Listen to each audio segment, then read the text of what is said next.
Hey guys, welcome back to the channel. This is story about what if neglected Naruto trained by Shisui part 1. Before I start, please do support for more amazing content and comments for part 2. Do consider to subscribe my channel and share my video to your friends and check out the description as well. Let's start the video. October 10th in Konoha, Konoha no Sato, the village hidden in the leaves, supposedly the strongest and greatest of the 5 great hidden villages, was a sight to behold. The natural beauty of Hai no Kuni, the land of fire, coupled with a few adjustments from man, such as the Hokage monument, made for wonderful scenery of lush green forests and dazzling rivers. The village was not only good in looks though, it has many shinobi who survived the previous great shinobi world wars, such as the 2 remaining Densetsu no Sannin, the legendary 3 ninja, and their teacher, the professor said to have mastered all the ninjutsu in Konoha, Sarutobi Hiruzen. That's just the icing on the cake. It produces some of the best ninja who either end up making a big name for themselves or join the elite force of the Hokage, the Ansatsu Senjutsu Takushibutai, Special Assassination and Tactical Squad, Umbu, Dark Side, Black Ops. Among these are Konoha no Shiroikiba, the White Fang of the Leaf, Hataki Tsukumo, unfortunately deceased, and his son Sharingan no Kakashi, Kakashi of the Sharingan. However, in this peaceful village we can hear a mob of civilians and low-ranking ninja shouting and cursing while chasing someone. The cause of their disdain seemed to be a young boy no older than 5. He had spiky blonde hair and ocean blue eyes. He wore a black shirt with an orange flame pattern on the front and green shorts that reached a little below his knees. The most dominant features, however, were the whisker marks on his cheeks. Die already, you demon, said a man amongst the crowd, which finally managed to surround him after he reached a dead end in an alley. Get the demon brat, put his head on a pike and burn him in fire, said another drunk chunin. After a series of rather unnerving ideas to execute the boy, someone managed to stab him in the gut with a butcher's knife. Now Uzumaki Naruto knew he was not normal. After all, healing wounds within a few seconds is not a daily occurrence, and having whisker marks which reminded the villagers of the great Kyubi no Kitsune, 9-tailed fox, which attacked the village almost 5 years ago. But calling him a demon outright did not justify their hatred of his tenant. Yes, he knew that the fox was sealed in him. He was smart for his age, but he decided not to tell the Hokage about his exploits. He figured it would be better that way. Right now, the Jinchuriki was wondering of a way to get out of the mess with his head on his shoulders. In the end, when he felt the knife stab him, he gave up. I'm gonna die and I can't do a thing about it, damn it, all were his thoughts as he felt his consciousness drifting. Inside Naruto's mindscape, Naruto opened his eyes and found himself lying on some water on which he was seemingly floating. Getting up, he looked around and saw a multitude of pipes running in every direction. What's this? Heaven? I thought it would look more appealing than a sewer, said Naruto. Foolish mortal, you should be cowering before my presence, said a booming voice. Turning around, Naruto saw a large cage holding back a gigantic fox with 9 tails. Eyes widening a little before returning to normal. Oh, it's just you, Kyubi. If I'm dead, how are you here? Weren't you supposed to be immortal, said Naruto calmly. From the sound of it, you don't sound surprised it's me. And to answer your second question, you are still alive, though you won't be if you don't do something about it soon, answered Kyubi. So this is my mind then, a sewer. And Kyubi, how am I supposed to fight? I don't know anything to take out a large group as the one surrounding me. Scratch that. I can't even fight. Which reminds me, if they are still attacking me, so why am I not dead? Time moves quicker in your mind. And to answer the question to how you fight, I did some tampering in your DNA and awakened some bloodlines earlier than they are supposed to. Just go outside to see them. I'll see you later, don't miss me. As if I'd miss you, I'm just helping you because if you die, I'd die, and waiting to reform is too dull. And I'm interested in your future, Uzumaki Naruto. You're the second human after my father to speak normally with me. Oh, is the almighty Kyubi interested in little old me? Wait, you have a father? He shouted the last part. Another time, or have you forgotten that you're about to die? Okay, I'm leaving, don't get your panties in a knot, he said as his presence disappeared. Cheeky brat, Kyubi muttered under its breath. Back in Konoha.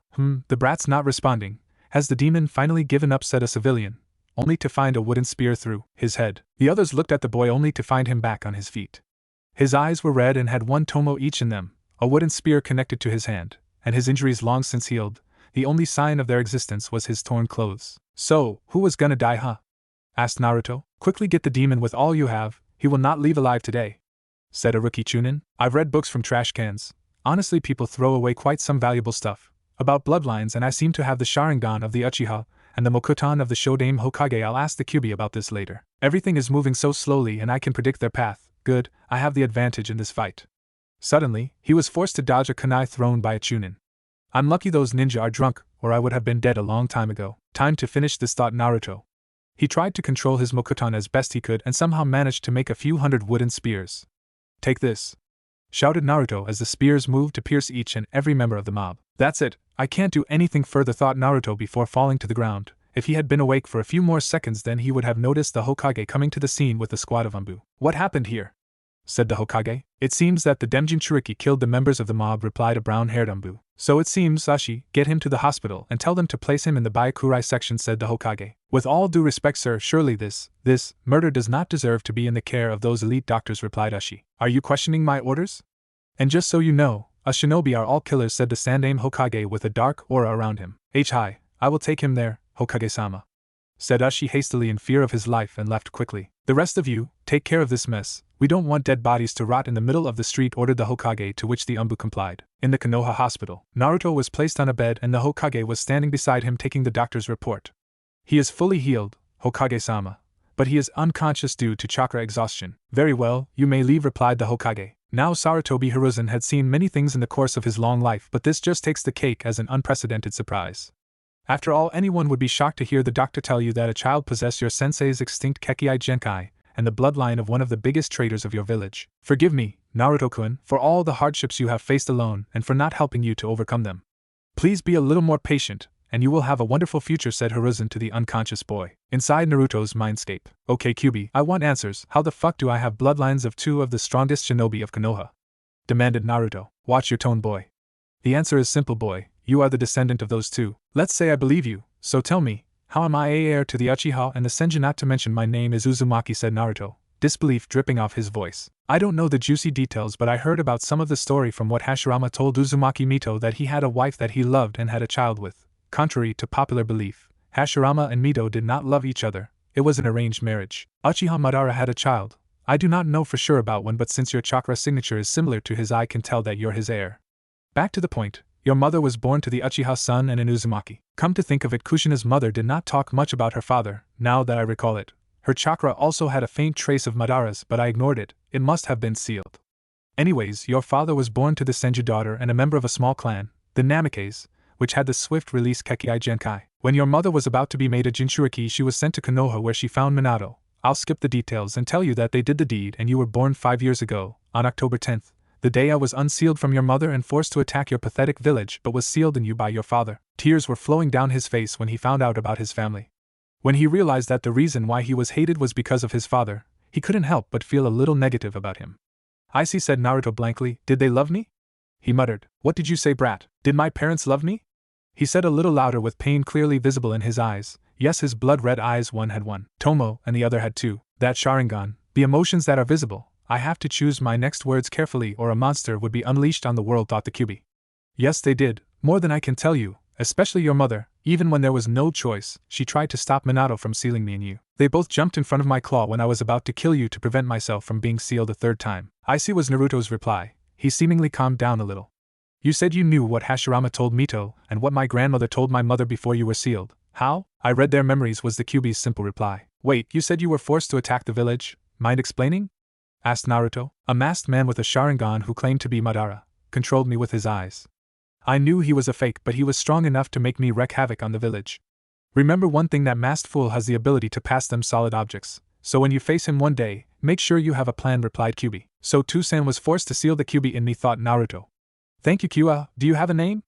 I'm sure you do, asked Naruto. Yes, I do, but you can only find out when you are worthy enough, replied Kyuubi. Anyways, thanks for sharing this knowledge with me. You don't know how much this means to me, said Naruto cheerfully. Bwahahaha, well, I'll be damned. This is the first time a human actually thanked me. Well, you should cheer up. I want to be your friend, said Naruto. Me? A friend? Don't make me laugh. I'm an embodiment of hatred, and from when I checked last time, I don't think I can have friends, replied Kyuubi. Well, that's too bad because it doesn't matter what you think, said Naruto. Interesting, brat, we'll see about that. Back to business. You are currently a weak piece of trash unworthy to be my container, so consider yourself lucky that you interest me. I'll give you some guidance on how to go every now and then, but you'll have to arrange your training yourself, said the Kyuubi. Thanks for the offer, but I have a feeling that you're just saying that for the heck of it, replied Naruto. And what if I am? Now get out of here. I feel like sleeping, retorted Kyuubi. Hee, lazy ass, I'm going, replied Naruto. When I get my hands on that brat, the Kyuubi muttered under its breath. In the Konoha hospital. Ugh, what just hit me, Naruto said as he looked around. GG, hey, where am I? The Sarutobi sadly at Naruto as he said the hospital, Naruto-kun. And I just remembered, though it isn't the best time to say it, but happy birthday, Naruto. What do you want as a present this year? Hey Gigi, can you please tell me about my parents? Asked Naruto, trying to hide his conversation with the Kyuubi. Forgive me, Naruto. I don't know them, replied Hiruzen. I know he's trying to protect me, but he has no right to hide this from me now, thought Naruto. Don't lie, Gigi. I already found out who my father is, so can you please tell me my mother's name? replied Naruto. To say Hiruzen was shell-shocked was like saying Guy was not youthful. Sure, Naruto, but first tell me your father's name and how you found out, said the Hokage as he discreetly put a silencing seal on the bed to prevent eavesdropping. Gigi, how many blondes are there in the village excluding the Yamanakas, other than me and the Yandame, Namikaze Minato? None, right, and he died on October 10th, the day the Kyuubi was killed and I was born. But even more so, I've seen his picture and myself in a mirror. I think it would be rather foolish to ignore the resemblance we share. The way Naruto said killed was starting to worry Hiruzen, not to mention the perfect guess about his father. Yes, Gigi, I know that Toussaint sealed the Kyuubi in me. It's not hard to figure out, especially when the villagers get most violent on October 10th, the day of the Kyuubi attack. I'm sorry for hiding the truth, Naruto. It was to protect you from your parents' enemies. And your mother's name was Uzumaki Kushina. Tell me, Naruto-kun, do you hate your father? Asked the Sarutobi. Uzumaki Kushina, Ka-chan, said Naruto weakly with visible sadness in his eyes. His mother was still a touchy subject for him. Seeing Naruto like this made Hiruzen's heart throb. Putting on another mask of confidence, Naruto said, anyways, I don't hate my father outright, as I know he couldn't ask another parent to sacrifice their child when he couldn't do so himself. However, I do have a right to be slightly angry at him. The Hokage was pleased with Naruto's mature answer. Hey Gigi, could you tell me where my parents, rather my house is? I was kicked out of the orphanage, asked Naruto. Sure, Naruto-kun, please follow me, said Hiruzen as he turned towards the door, as Naruto got out of bed to follow him. Uzumaki Namikaze's estate. Here it is, Naruto-kun, said Hiruzen to the boy following him. Well, I'll be damned, this place is bigger than the Hokage mansion, commented Naruto. True to his word, the estate was a 2-story, Japanese-style mansion, with a large garden which had a lake at the edge. However, when they got close, Hiruzen was blocked by a blue wall. It seems only Minato and Kushina or those with their blood can enter. This is where I take my leave. Farewell, Naruto. And if you need anything, then please don't hesitate to ask, said the Hokage. John Nijiji, replied Naruto, and the Sarutobi left in a shunshin body flicker. Naruto turned around to enter the mansion, and so his new life began. October 11th, Konoha Council Chambers. The atmosphere was tense and thick. If we took the time to look around in the room, we would see 2 groups of people sitting on what seemed to be council seats, and at the utmost edge of the rows of seats lay an empty seat, ascended slightly in an elevated position with a desk accompanying it. The letters for Hokage was written on the desk. One group had the label civilian written on the wall adjacent to them, while the other side represented the shinobi. We could see the civilian council seething as they whispered to each other. On the other hand, the shinobi were calmly sitting on their seats, waiting for their leader. In an instant, the Sandaime Hokage of Konoha appeared in a shunshin body flicker and took his seat. I hereby begin this council meeting. Civilian council, please enlighten us as to why you have called this meeting on such short notice, requested the aged Hokage. With all due respect, Hokage-sama, we have received reports that the demon brat has massacred a large group of Konoha citizens, therefore we of the Civilian Council demand his execution, said Yuki Tokugawa, the marketing manager. According to what I have personally witnessed, the boy was merely defending himself, and to be honest, I would have executed the group on accusation of severe child abuse, as well as breaking an absolute law set by the Hokage. Also, you are to call him Naruto and not a demon, which would be a violation of another law, for which you shall be punished next time, said the Hokage with an eerie undertone in his voice as he said the last part. But Hokage-sama, as Sarenji Haruna, chairwoman of economics, was interrupted by Hiruzen. Are you questioning my orders, civilian? Need I remind you that this village is a military dictatorship? My word is the law, no one questions my orders. I have given you enough leeway, letting you off the hook for the most gruesome of crimes. Now if you don't want me to abolish the Civilian Council altogether, I suggest you remain quiet on this topic, all of you. Shikaku for most of the part was surprised. Never had he seen the Hokage using his authority properly. At times like this he remembers why the old Sarutobi is called the god of shinobi. What a drag, it would have lightened up this troublesome day had the Civilian Council been abolished, thought Shikaku, as did the rest of the shinobi. After all, the greed of the civilians was eating up the village inside out.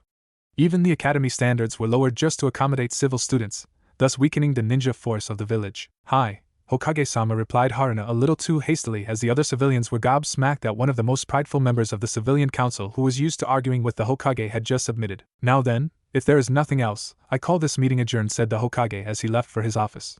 The others followed in suit except that they went about their own business. Uzumaki Namikaze's estate, Konoha. When we looked inside this massive mansion we would see that it was completely clean, as if years of being unattended had done nothing to it.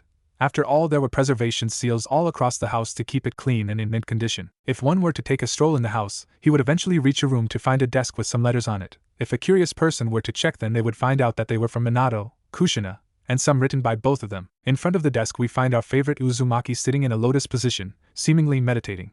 On his face were some dried tear stains which he probably shed at reading his parents' letters. Flashback after entering the compound. So Toussaint had a huge mansion. Well, he was the Hokage after all, thought Naruto as he finished examining the residence. The mansion had a large kitchen, 5 large bedrooms, a bathroom in each one and a lounge on both floors with the guest rooms on each of them. As Naruto entered the master bedroom, he quickly scanned the room and found a desk with some letters on top. As he went through them, he found out that they were from his parents along with some of their pictures. For him, 3 in particular stood out. The first was when Kushina became a jounin. Ka-chan sure was beautiful. Tusan was quite lucky. The second was when Minato became Hokage. He sure does look powerful in that getup. The final and most emotional for him was of a pregnant Kushina with Minato beside her. They seemed to be playfully talking to the developing baby. Naruto didn't know what to think. A lone tear trailed down his cheek. He was happy that his parents loved him, sad that they were not with him, and determined to make them proud of him. He decided to read the letters and his mother's first. He took it out and began. Dear Naruto, this is your Ka-chan. I know what type of situation you are in while you're reading. I'll tell you this, I'm sorry for not being there for you, but know this, no matter what you may think of me, I will always love you. Upon seeing the tear stains, his heart began to throb and his cheeks felt wet, but he continued on. Oh, look at me, I'm crying even when the situation of me leaving you hasn't occurred. You must think Ka-chan is emotional tebane. Hee, there it is, my embarrassing verbal tic. I hope you don't have it, but I wouldn't mind since it would make me and my Sochi-kun similar. Anyways, enough about me, I really want to touch you, to be there for you when you feel sad and enjoy with you when you're happy. Some more tear stains on the letter were seen. Make sure you eat healthy, that means you eat your veggies. Make sure you sleep on time and be well rested, but don't oversleep because that's unhealthy. Work hard and study. Respect your teachers. If you don't get something, then don't feel down. Everyone has things they are good and bad at. And make some friends. They don't have to be many. Just 2 or 3 are fine, but they have to be good and able to look out for your back. And I know this world is made of men and women, so it's natural to find a girl that you like. Just make sure she's nice like your Ka-chan.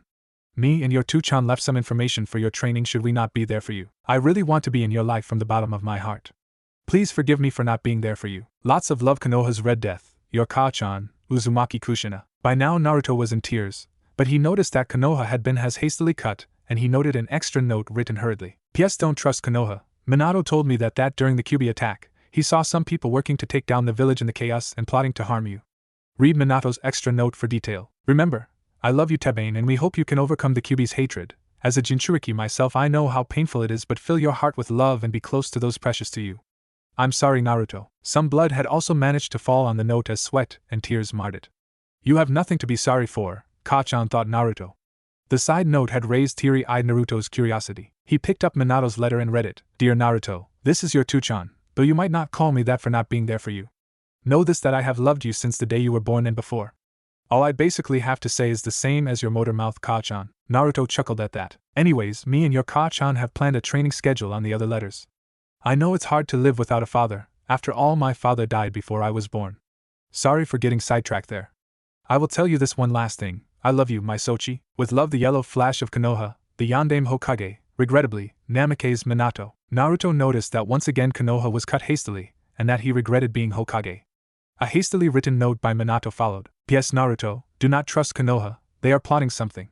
While the Sandame and the Shinobi were fighting the Kyuubi, there were some members of the civilian council who were doing something with some IWA and Kyumo ninja. I also overheard Danzo with some council members saying that after I would make you a Jinchuriki and that they would try to control you. That crafty bastard figured out what I would do. However, I couldn't do much about it because of a masked man, claiming to be Uchiha Madara, attacked me. Then I had to deal with the Kyuubi. Sorry about that, but I hope you understand. How can I ask a parent to give up their child when I couldn't do the same myself? I hope you can control the Kyuubi and bring peace to the world. I've left you a surprise in the seal which you can see when the time comes. So Konoha is destroying itself, and who is this Danzo? Me, bring peace to the world. Yeah right, peace seems to be a pipe dream right now. I'd rather destroy the world, Naruto thought. But after the last part he shivered as he remembered his first kill, rather massacre. Am I a monster?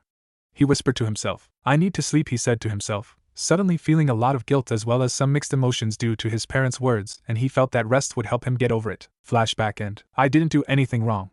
If I let them live, then they would have killed me without second thought. Naruto had just woke up and was in a constant attempt to convince himself that he didn't do the wrong thing. With a heavy heart, he decided that occupying himself was all he could do to forget about his trauma. Therefore he quickly washed himself and made a breakfast of bacon and eggs. I have to eat healthy so Ka-chan will be happy. Getting finished with breakfast, he thought about the Kyuubi's offer. It doesn't seem like he's gonna do anything harmful to me, at least not right now. Better be on my toes, for my own good, he thought as he visited his mindscape. Naruto's mindscape. Kyuubi greeted Naruto, but instead of a reply he got a grunt in response. Not one for pleasantries, eh? What do you want, mortal? I won't be training you, as I already told you. Advice then? Do the basics from your parents' scrolls, said the Kyuubi rather menacingly. Hey Kyubi, what will you achieve by helping me? Asked Naruto. And what will I lose? It's too boring in here, so I'd rather help you to make things more eventful. Who knows, you might even free me in gratitude, replied the Kyubi. How about a deal? I know I will die if you get free, so I will find a way to release you without dying. That would be unpleasant, to say the least, offered Naruto. Ha ha ha, you're amusing brat. I suppose I really have no other choice than to rot in boredom, so I guess we can call it a deal, answered the Kyubi. So when do we start? Questioned Naruto. Are you an idiot? Don't answer that, just do what I told you. I will not be training you directly, answered the Kyubi. Sigh, I suppose I have no other choice. See you later, Tebeo, said Naruto as his presence vanished. Like I would want to, retorted Kyubi. Uzumaki Namake's estate, Konoha. Tebeo? That was a first. I suppose it's something that makes me and Ka-chan alike, said Naruto a little cheerfully, but felt a little down because he was alone in the world. No need to get down, Ka-chan would beat me to hell for that, thought Naruto. Suddenly he heard a ringing bell. When he went to check the source of the sound, he saw a moving picture of the Sandaime in between a seal. Impressive, I must learn Fuinjutsu, thought Naruto as he went outside. Outside Uzumaki Namake's estate, Konoha. Hey Gigi, what brought you here? Asked Naruto. Hello Naruto-kun, I'm here to give you a warning, said Hiruzen as he waited for Naruto to process the information, and he got a sign to go on from Naruto. You see, earlier I was in a council meeting and they planned to kill you. I used my influence to stop them, however they can unofficially assault you at any time, so watch your back. Got it Gigi, said Naruto as he asked in a slightly guilty voice. No Gigi, am I a monster? Hiruzen was surprised at the sudden question and swiftly replied, No Naruto-kun, whatever made you think that? You see, yesterday, before I was in the hospital, as you already know, I massacred a group of people, replied Naruto. At least this is not due to the council's manipulation, the Sandaime thought, and then said, Look Naruto-kun, what you did back there was not wrong. If they were not dealt with, then they would have threatened your well-being. So don't feel guilty for killing them. Killing is in our line of work as shinobi. You do want to become a shinobi, right? And he received a nod in response, so he continued, Just remember you are doing whatever you may be doing so that those precious to you can be happy. Arigato Gigi. I needed that, replied Naruto, feeling better on the subject. Very well Naruto-kun, I won't take up more of your time, so this is where I take my leave. Farewell. John Gigi, said Naruto in response, and he went to explore the village. Let's visit Ayame and Taichi-ji, and some ramen, thought Naruto. Ichiraku Ramen Stand, Konoha. Inside a busy street of Konoha, there was an average-looking ramen stand. It was a family business which was constantly evolving and earning a lot of profit. I'm so bored, whined a tired Ayame. I wish Naruto-chan were here to liven things up. Oh hail, Ayame, Taichi-ji greeted Naruto as he came from behind the covers. Speak of the devil, how are you Naruto-kun? Replied Taichi. Tusan, Naruto-chan is too cute to be a devil, retorted Ayame. Naruto chuckled as he said, I'm fine, actually I'm hungry for ramen, as if on cue. His stomach grumbled. Got it, one Naruto special on the house for brightening the day up, said Taichi as he went to the back. So Naruto-chan, what have you been up to? I haven't seen a prank for weeks. I was getting worried, said Ayame. Hee, just wait and see, I'm gonna make tomorrow a day worth remembering, replied Naruto, with a mischievous glint in his eyes. Knowing you, I'll hear squeals from the Hyuga compound, joked Ayame. How did you find out? Feigning surprise. I just know you that well, retorted Ayame. Here you go Naruto-kun, eat up, said Taichi as he brought the ramen. Let's see if you can break your previous record of eating speed, said Ayame. Actually I think it would be better if I start eating normally, replied Naruto as he slowly his favorite dish and thought, wow, ramen tastes even better when eaten slowly. Era, is my cute little Naruto-chan finally practicing to ensnare a damsel's heart? You should play the knight in shining armor role, it never fails, teased Ayame, at which Naruto blushed and stuttered incoherent words. After calming down, Naruto decided on only 3 bowls of ramen instead of the usual 20.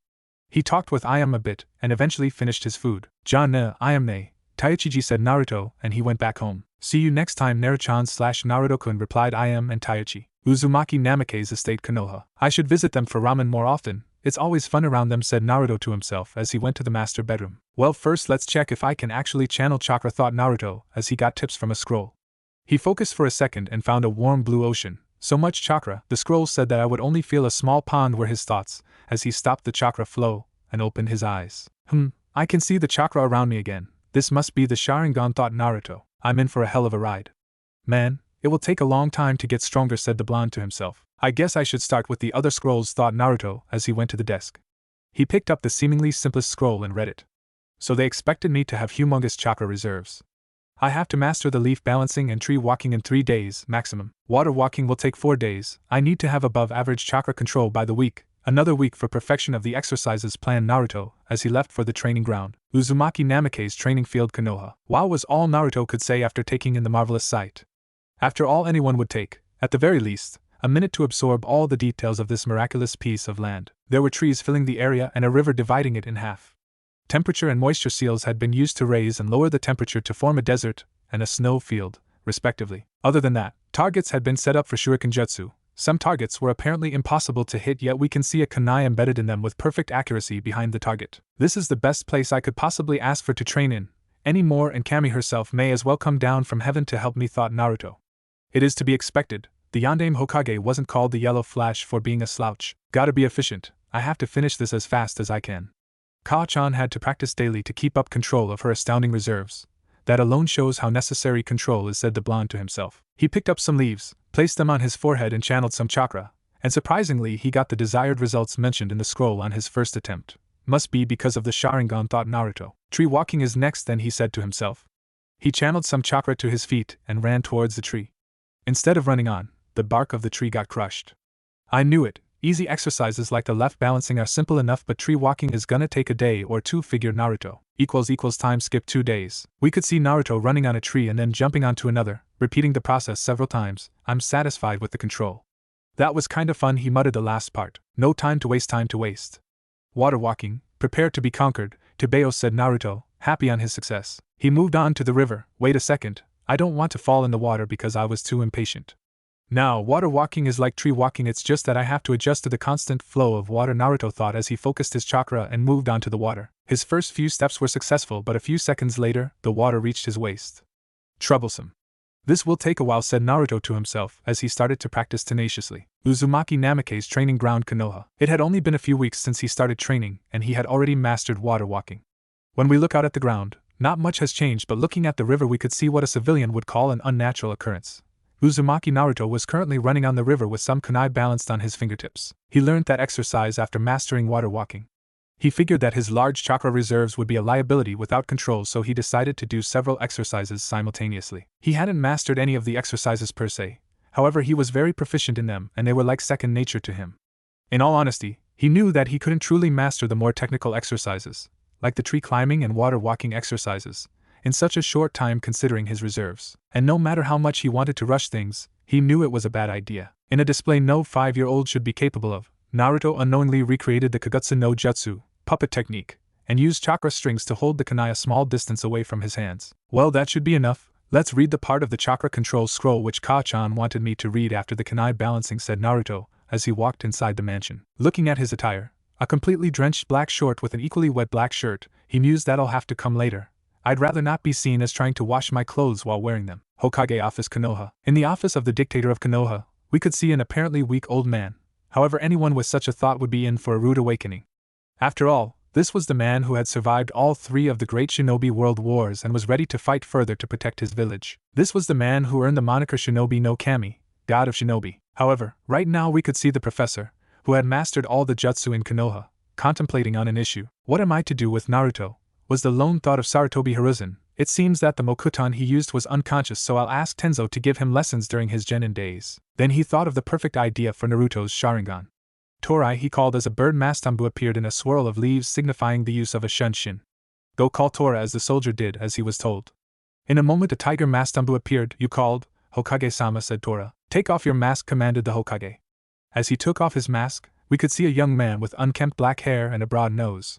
He had well-defined eyelashes which were curved upwards and cold black eyes, which belonged to the Uchiha clan. Shisui, you must be aware of a boy named Naruto. The Jinchuriki, it was more like of a statement than a question. You are to train the boy, make him experienced in the use of his Sharingan. Yes, he has a Sharingan. I am currently working out how, requested the Hokage. Hi Hokage-sama. If I may ask, how did you find out about his eyes? Were the words that left Shisui's mouth. Good question, however you should be aware of the answer. Replied the Hokage and added, you are to work as yourself, so you have no need for ambugir. You will be of jonin rank for the mission. So the villagers went that far with him, mused Shisui and said hi, Hokage-sama, as he left in a swirl of leaves. In front of the Uzumaki estate Konoha, and from here on out, it will be just called the Uzumaki estate. We could find a lone Uchiha casually strolling towards the fairly large mansion at a casual pace. Enjoying the scenery and taking in the sights, Shisui had an almost unnoticeable smile on his face as if he was reminiscing something of his past, something pleasant. So here's how I go about this. I go there and be direct.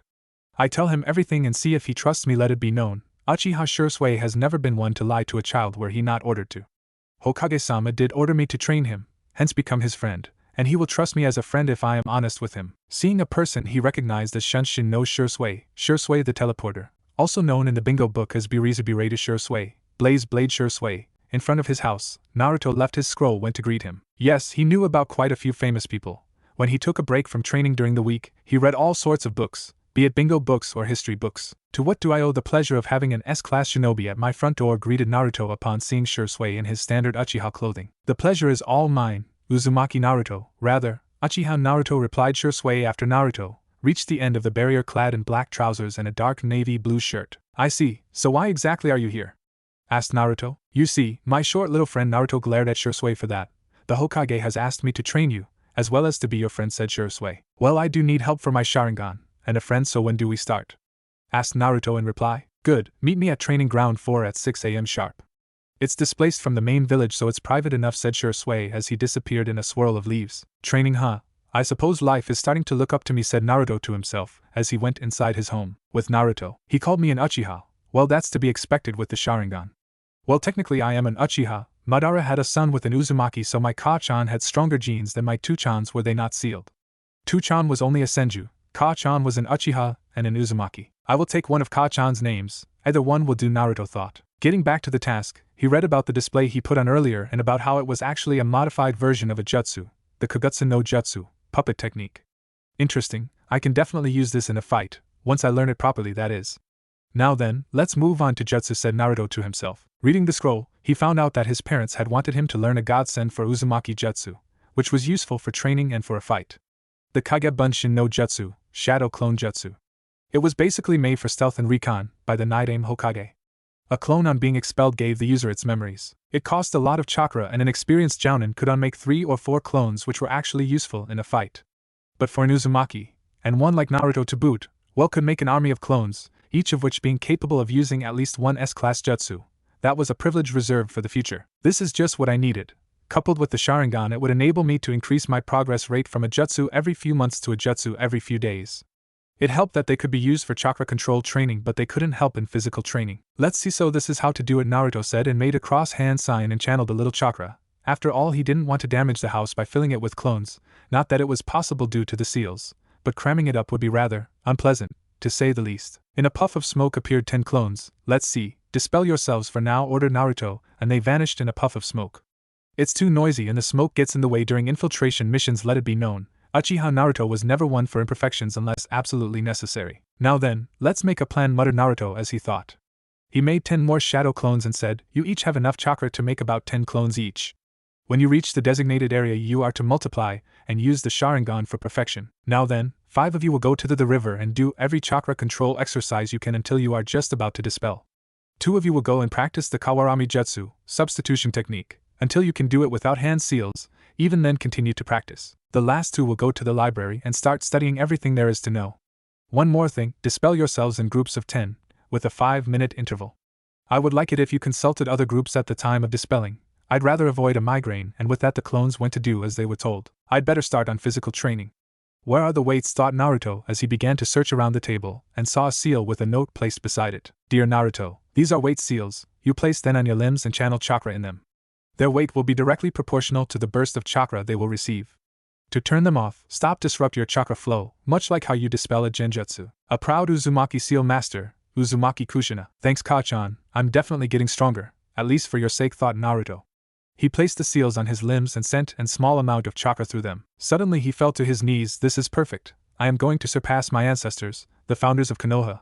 That's the lowest target I can set for myself, said Naruto to himself with determination as he walked to the physical training scroll. After reading it, he went to the training ground to start his 10 rounds around the Uzumaki training grounds, which had a 10-kilometer circumference. In Naruto Seal. In the sewer that was the mind of our blonde hero, we could see one monster capable of destruction in deep thought. That brat. Sometimes he reminds me so much of Hagoromojiji, but on others he is so much like Indra and Madara. Can he really do it? Bring eternal everlasting peace? Of course he can, but will he? Seeing him now, the chances are little. I know for sure he is the child of prophecy. He is also the reincarnation of Asura and Indra in one body, the next sage of the 6 paths.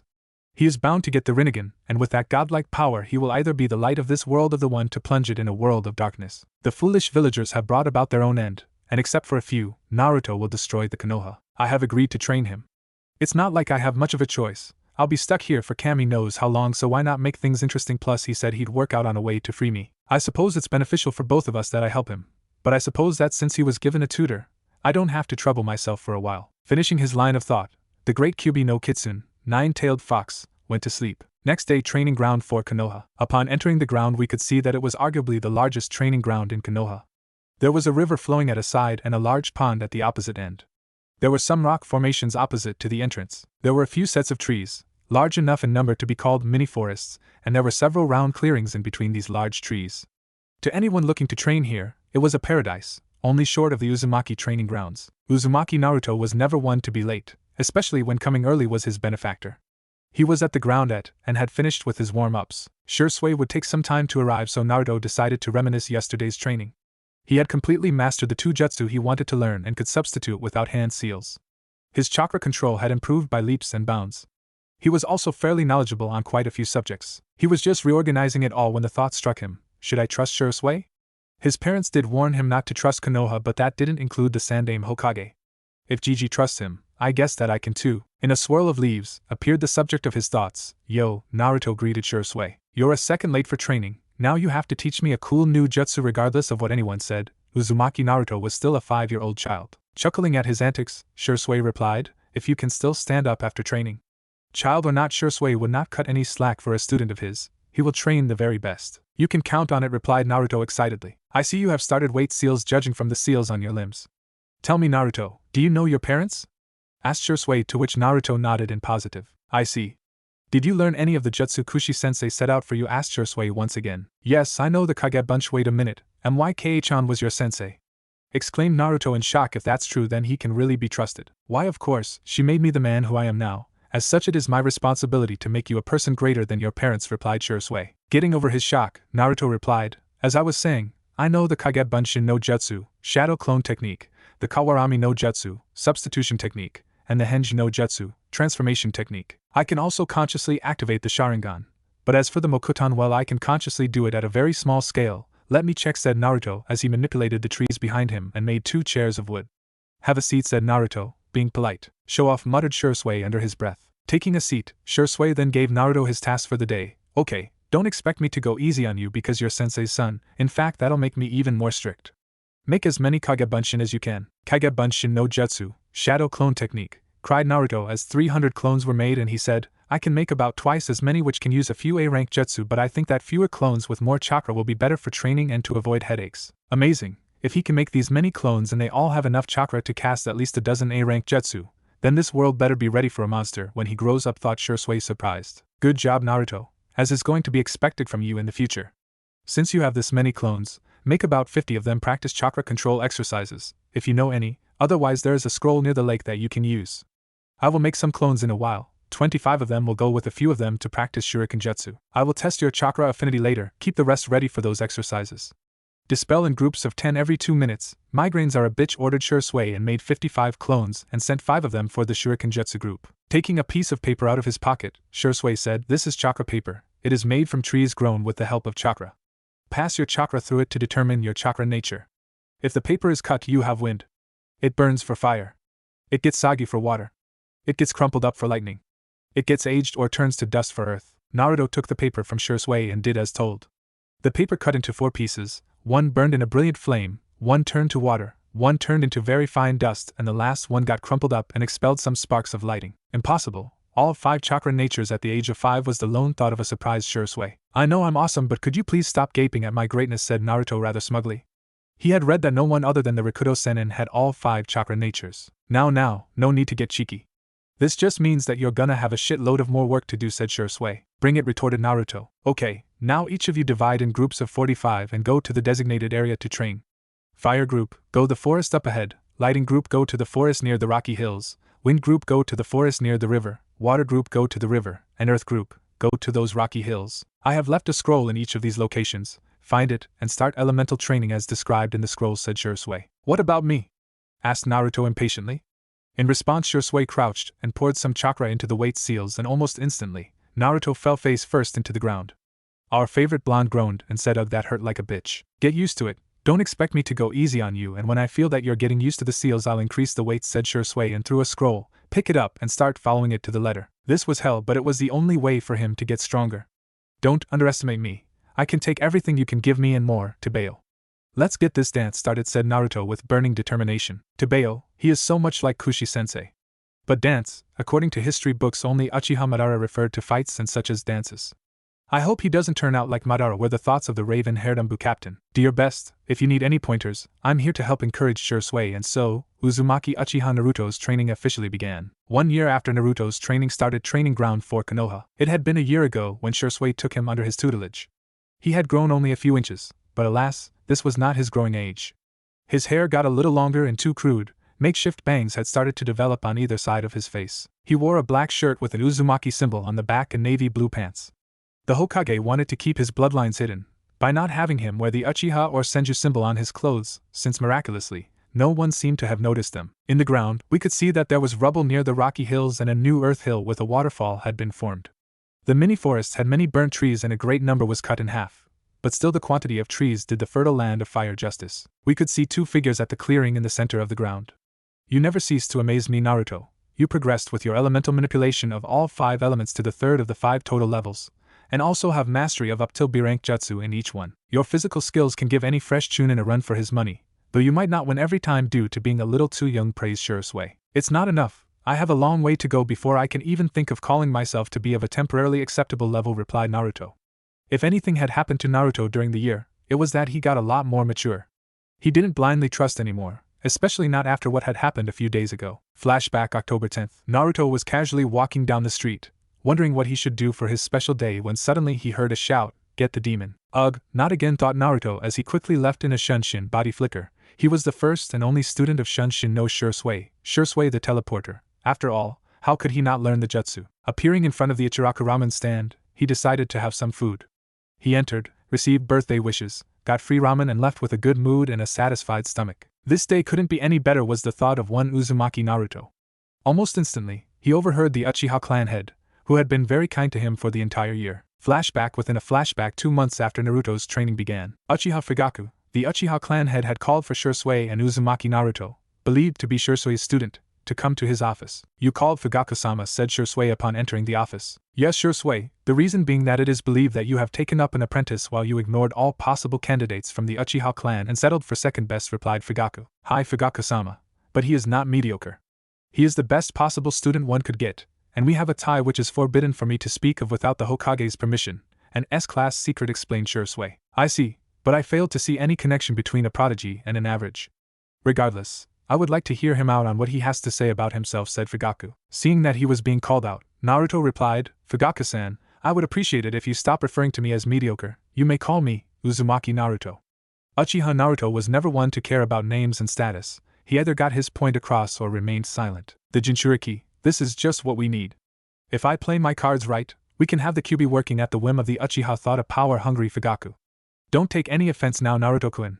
I was merely stating my general experience with those outside the clan. If you would like to, may I ask Shisui of your skill set, asked Fugaku, to which Naruto nodded. He has mastered the first of the 5 stages of elemental manipulation, can use the Shunshin, body flicker, to an acceptable degree, able to use the Tajukage Bunshin no Jutsu, multi-shadow clone technique, and has perfect mastery over the Kawarami Jutsu, substitution technique. Furthermore, he has mastery over the other 2 Academy Ninjutsu and can form an acceptable regular Bunshin, clone, despite his large chakra reserves, and I expect him to be able to do so and be better in the future as of continual chakra control exercises. Truly a prodigy to have mastered all this in 2 months' time, that too at the age of 5, said Shisui proudly while he thought, I hope he doesn't ask which elements he has. By now Fugaku was mentally drooling, and said, feel free to go about the Uchiha territory, Naruto-kun.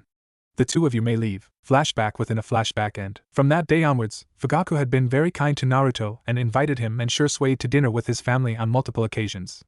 He had developed a small interest in the children of the clan head, Sasuke and Itachi. Itachi more than Sasuke though.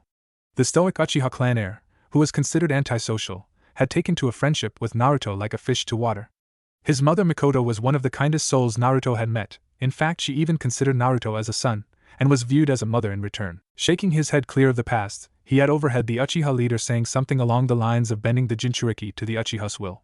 Such blatant betrayal made Naruto lose all respect for the man. Was all this just an illusion? Mikoto, Oba and Itachi and I, was it all just to fool me? While the thought was crossing his mind, he unconsciously activated his Sharingan to reveal 2 tomos in both eyes. This alone showed how depressed he was.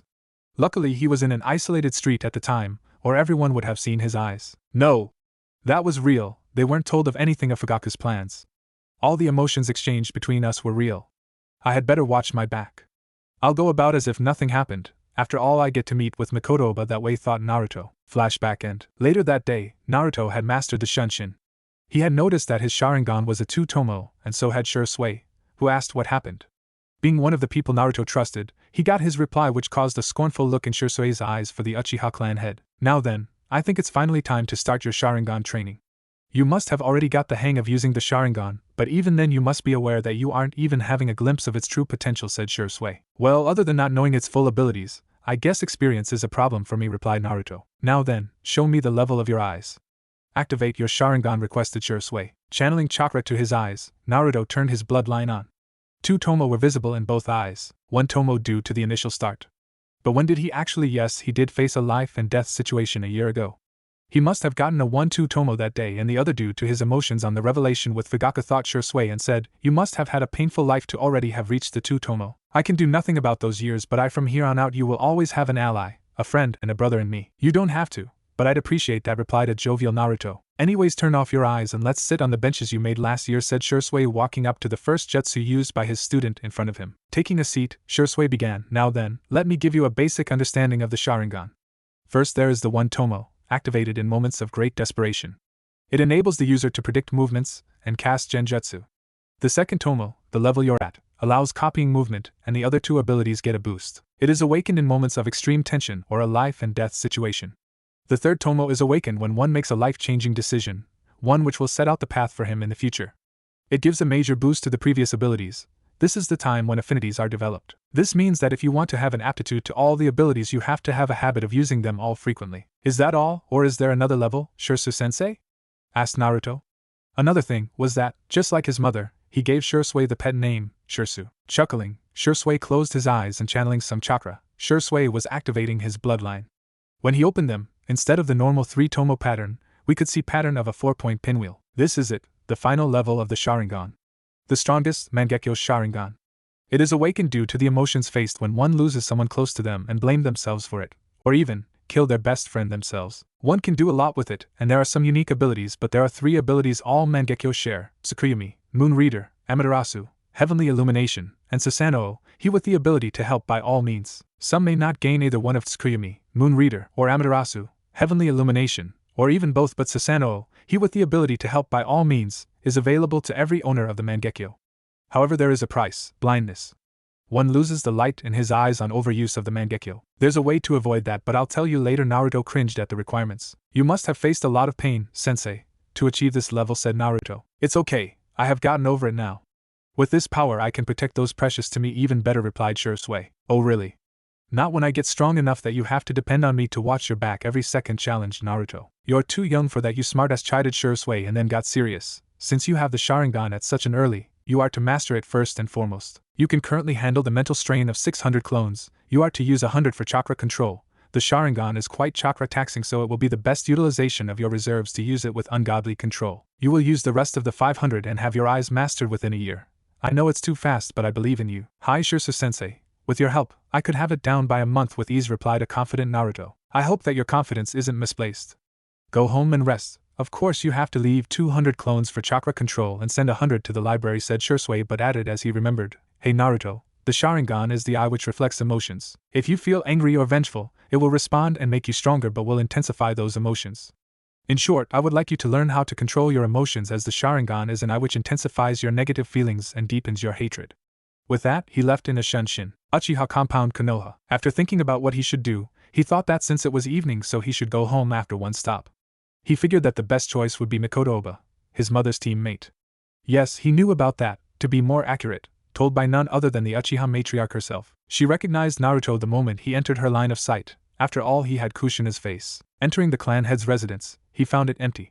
He knew he was lucky and only Mikoto was home, and he knew just where she was. Upon giddily entering the kitchen, hoping to surprise his foster aunt, he found that it was empty. Turning around, dejected that the house was empty, he began to leave. Or he would have if he didn't feel two squishy melons pressed up against his back and two slender arms wrap around him in a hug. You wouldn't happen to have forgotten about little old me now, would you? I feel so sad, said a voice in a mock-hurt tone. Mikoto! Exclaimed Naruto with renewed joy at the prospect of finding, rather being found by, his favorite person. Naruto, how have you been? Has Shisui been overworking you? Are you eating healthy? Did you forget your underwear? And what have I told you about the whole Oba thing? Asked Mikoto with genuine love and care for Naruto. Happy at the concern his mother figure was showing, he ignored the bombardment of questions and one very embarrassing one. He answered the last question. It's okay, I haven't forgotten, Ka-chan. Since she was his mother figure, she was happy to be called one, especially since she was his godmother. So my little Naruto, what has you so excited today? You remember when I told you that I'm Madara's great-grandson and have the Sharingan? How could he not let her know? He could trust her with his life. Well, Shisui-sensei is gonna start helping me with my eyes. That's great, Naruto replied an equally excited Mikoto, but seeing his face lose some of the cheerfulness, she questioned. What's wrong, Naruto? It's just that today I remembered some of the worst moments of my life, the day I killed and ascended to the next level, said Naruto, pain visible in his tearful Sharingan, which was as visible as day to the Uchiha matriarch. It's okay, baby, no matter what happens, I'll always be by your side, supporting you every step of the way, said Mikoto in an attempt to cheer up her godson. Thank you, Ka-chan, replied Naruto, feeling genuinely happy that he had someone who cares for his well-being. You know, if you want any pointers on how to better use your eyes, you can always come to me. Believe it or not, they used to call me the most efficient user of the Sharingan, seconded only by Uchiha Madara, said Mikoto. I knew Ka-chan was awesome, but don't get too depressed when I say that you'll be the third best user. After all, you are looking at the soon-to-be best user of the eyes, trumping even the likes of Madara, said a giggling Naruto. Oh my, such high-mark dream, but I'm sure that if anyone can do it, it's you, said Mikoto with confidence. Thanks, Ka-chan, replied Naruto. Well, it's getting late, so you'd best be getting home now. I hope you come back to visit soon, said Mikoto. Hi, Ka-chan. See you later, replied Naruto, leaving in a swirl of leaves, but not before placing a kiss on her forehead. Chuckling at the mess made by the boy, Mikoto said, that boy, what am I going to do with him? He could at least leave out the leaves, knowing full well about her son figure's mastery over the Shunshin. Naruto's mindscape. After coming home, Naruto decided to give the Kyuubi a visit. The fox must have gotten lonely, and since they were bound together till death, why not give it company? Yo, Kyuubi. How have you been? Still have your sanity intact, or should I just leave you alone to your beauty sleep? Greeted Naruto, getting a grunt in response. Why are you here, mortal? How could I possibly wish to be in your company? Replied Kyuubi. Can I come and visit my best friend for once? Retorted Naruto, enjoying the banter, but then got serious. I've mastered all that I was given on my parents' beginner's scroll. Chakra control, Academy Jutsu, Shuriken Jutsu, and some basic Taijutsu. So when are you planning for me next? To be honest, I was hoping you would take longer than that, but you are proving yourself to be slightly worthy for my help. I won't help you unless absolutely necessary, in my opinion. You are to train as the little Uchiha tells you to, replied Kyuubi. That means quite a few years then. Well, see you later, said Naruto as he was about to leave. Wait a second, answer this one question first. What are your views on everlasting world peace? Asked Kyuubi. Seeing no harm in replying, he answered in a serious tone. Peace is not something one can grab in his hand. One would have to put his life at stake for it, and even then, the results would be temporary. In this cruel world, a path to true peace seems impossible. Nothing at all like Rikudojiji, thought Kyuubi, and said, very well, you may leave. I wonder why you would ask that. Anyways, see ya later, retorted Naruto. As if I would ever want to, was the reply of the being of mass destruction. Uzumaki Estate Master Bedroom, Konoha. That was an interesting conversation. I wonder why he would ask me about world peace. An impossibility if you ask me, said Naruto to himself, and went to sleep. He had a big day tomorrow, and he would need all the rest he could get. After all, mastering the Sharingan in a year, 600 clones or not, was not an easy task, and he was just 6 years old. However, he was not one to bend down to any challenge. Training ground for Konoha. Uchiha Shisui and Uchiha Naruto could be seen standing in the center of the ground.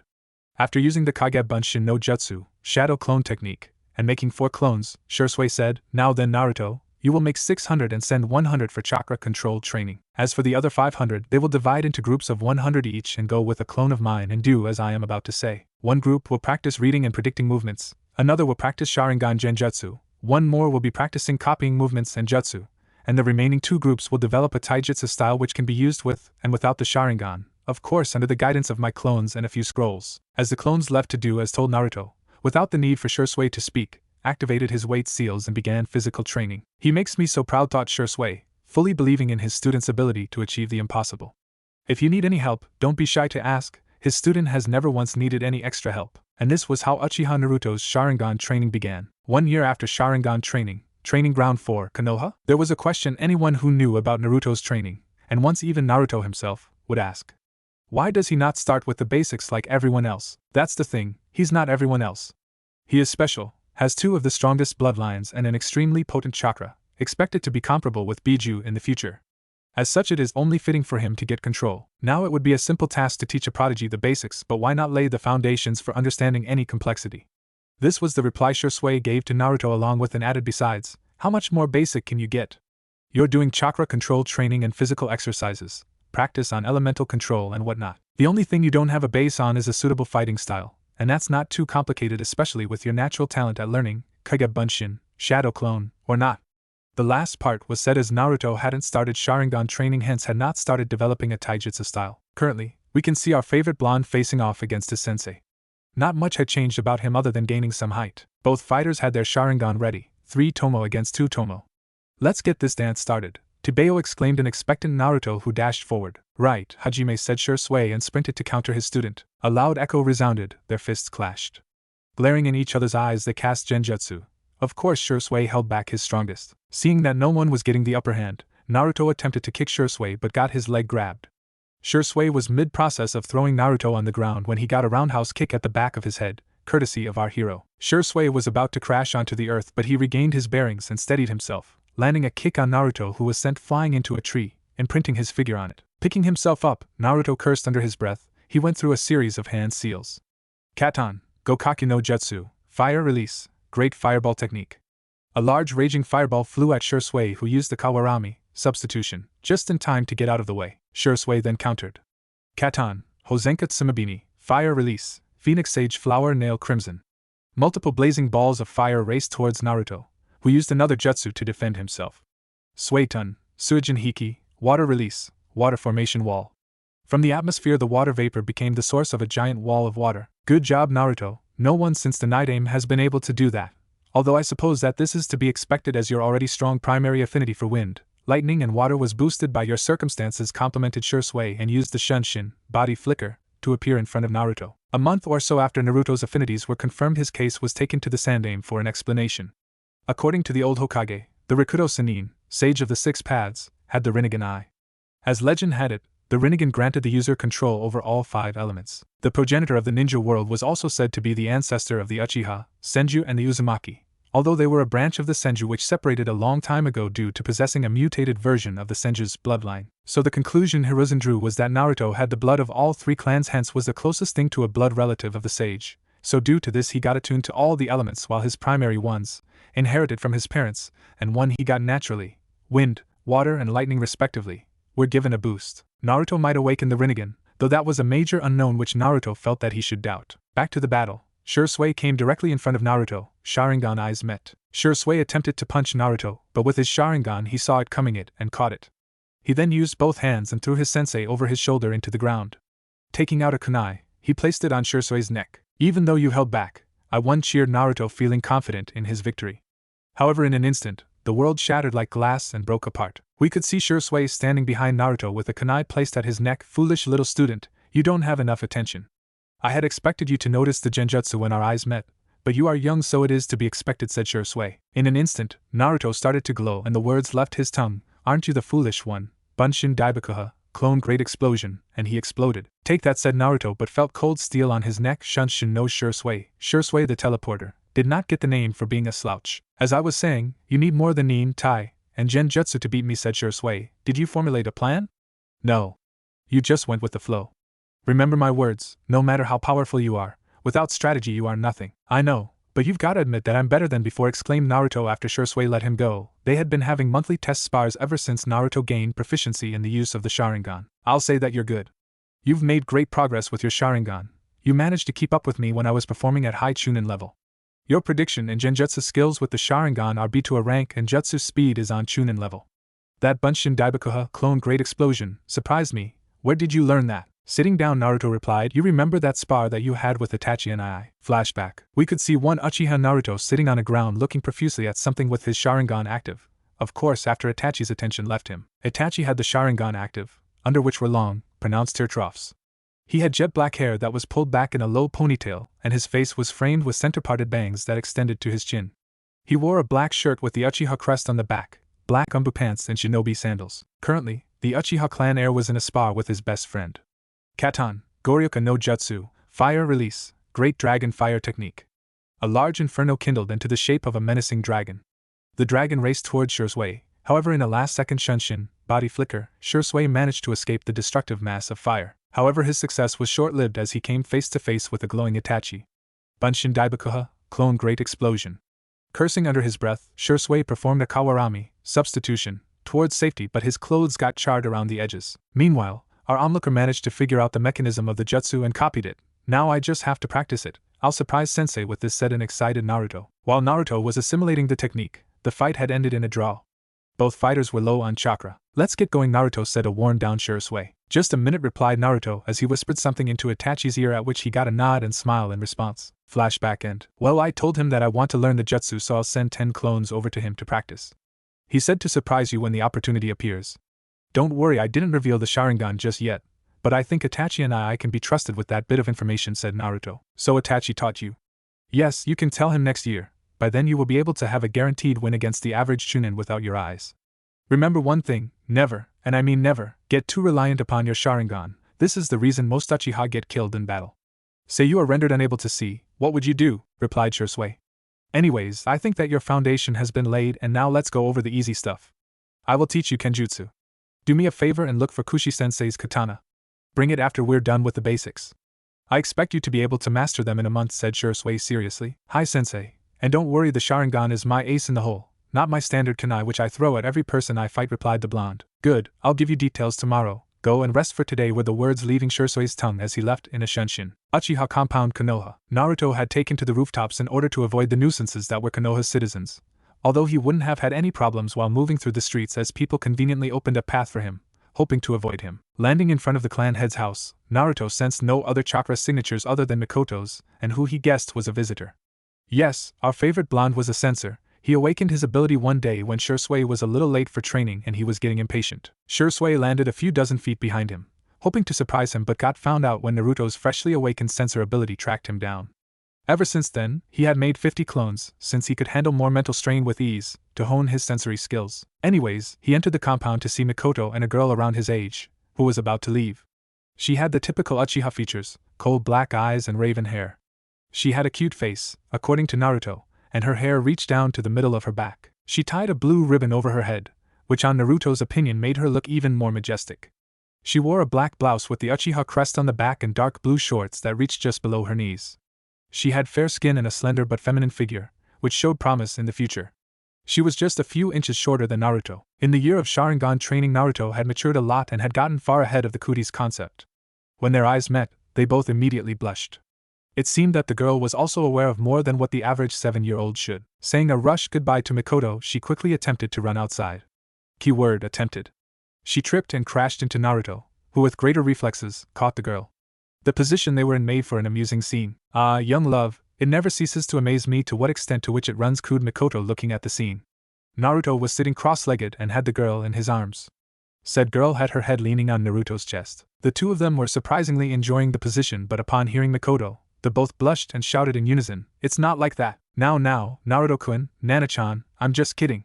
However, seeing you enjoy that position made me wonder if I'll be a grandmother a little too early," said Mikoto, knowing full well above the children's unnatural knowledge of the human body. K-chan, they both shouted again in unison. Great, you two can subconsciously read each other's thoughts and say everything in perfect unison. A perfect couple, said an amused Mikoto, finding entertainment at the embarrassed children's expense. An embarrassed Naruto and Nana stopped giving attention to Mikoto and talked to each other. Thanks for catching me, Naruto-kun, said grateful but still blushing Nana. Think nothing of it.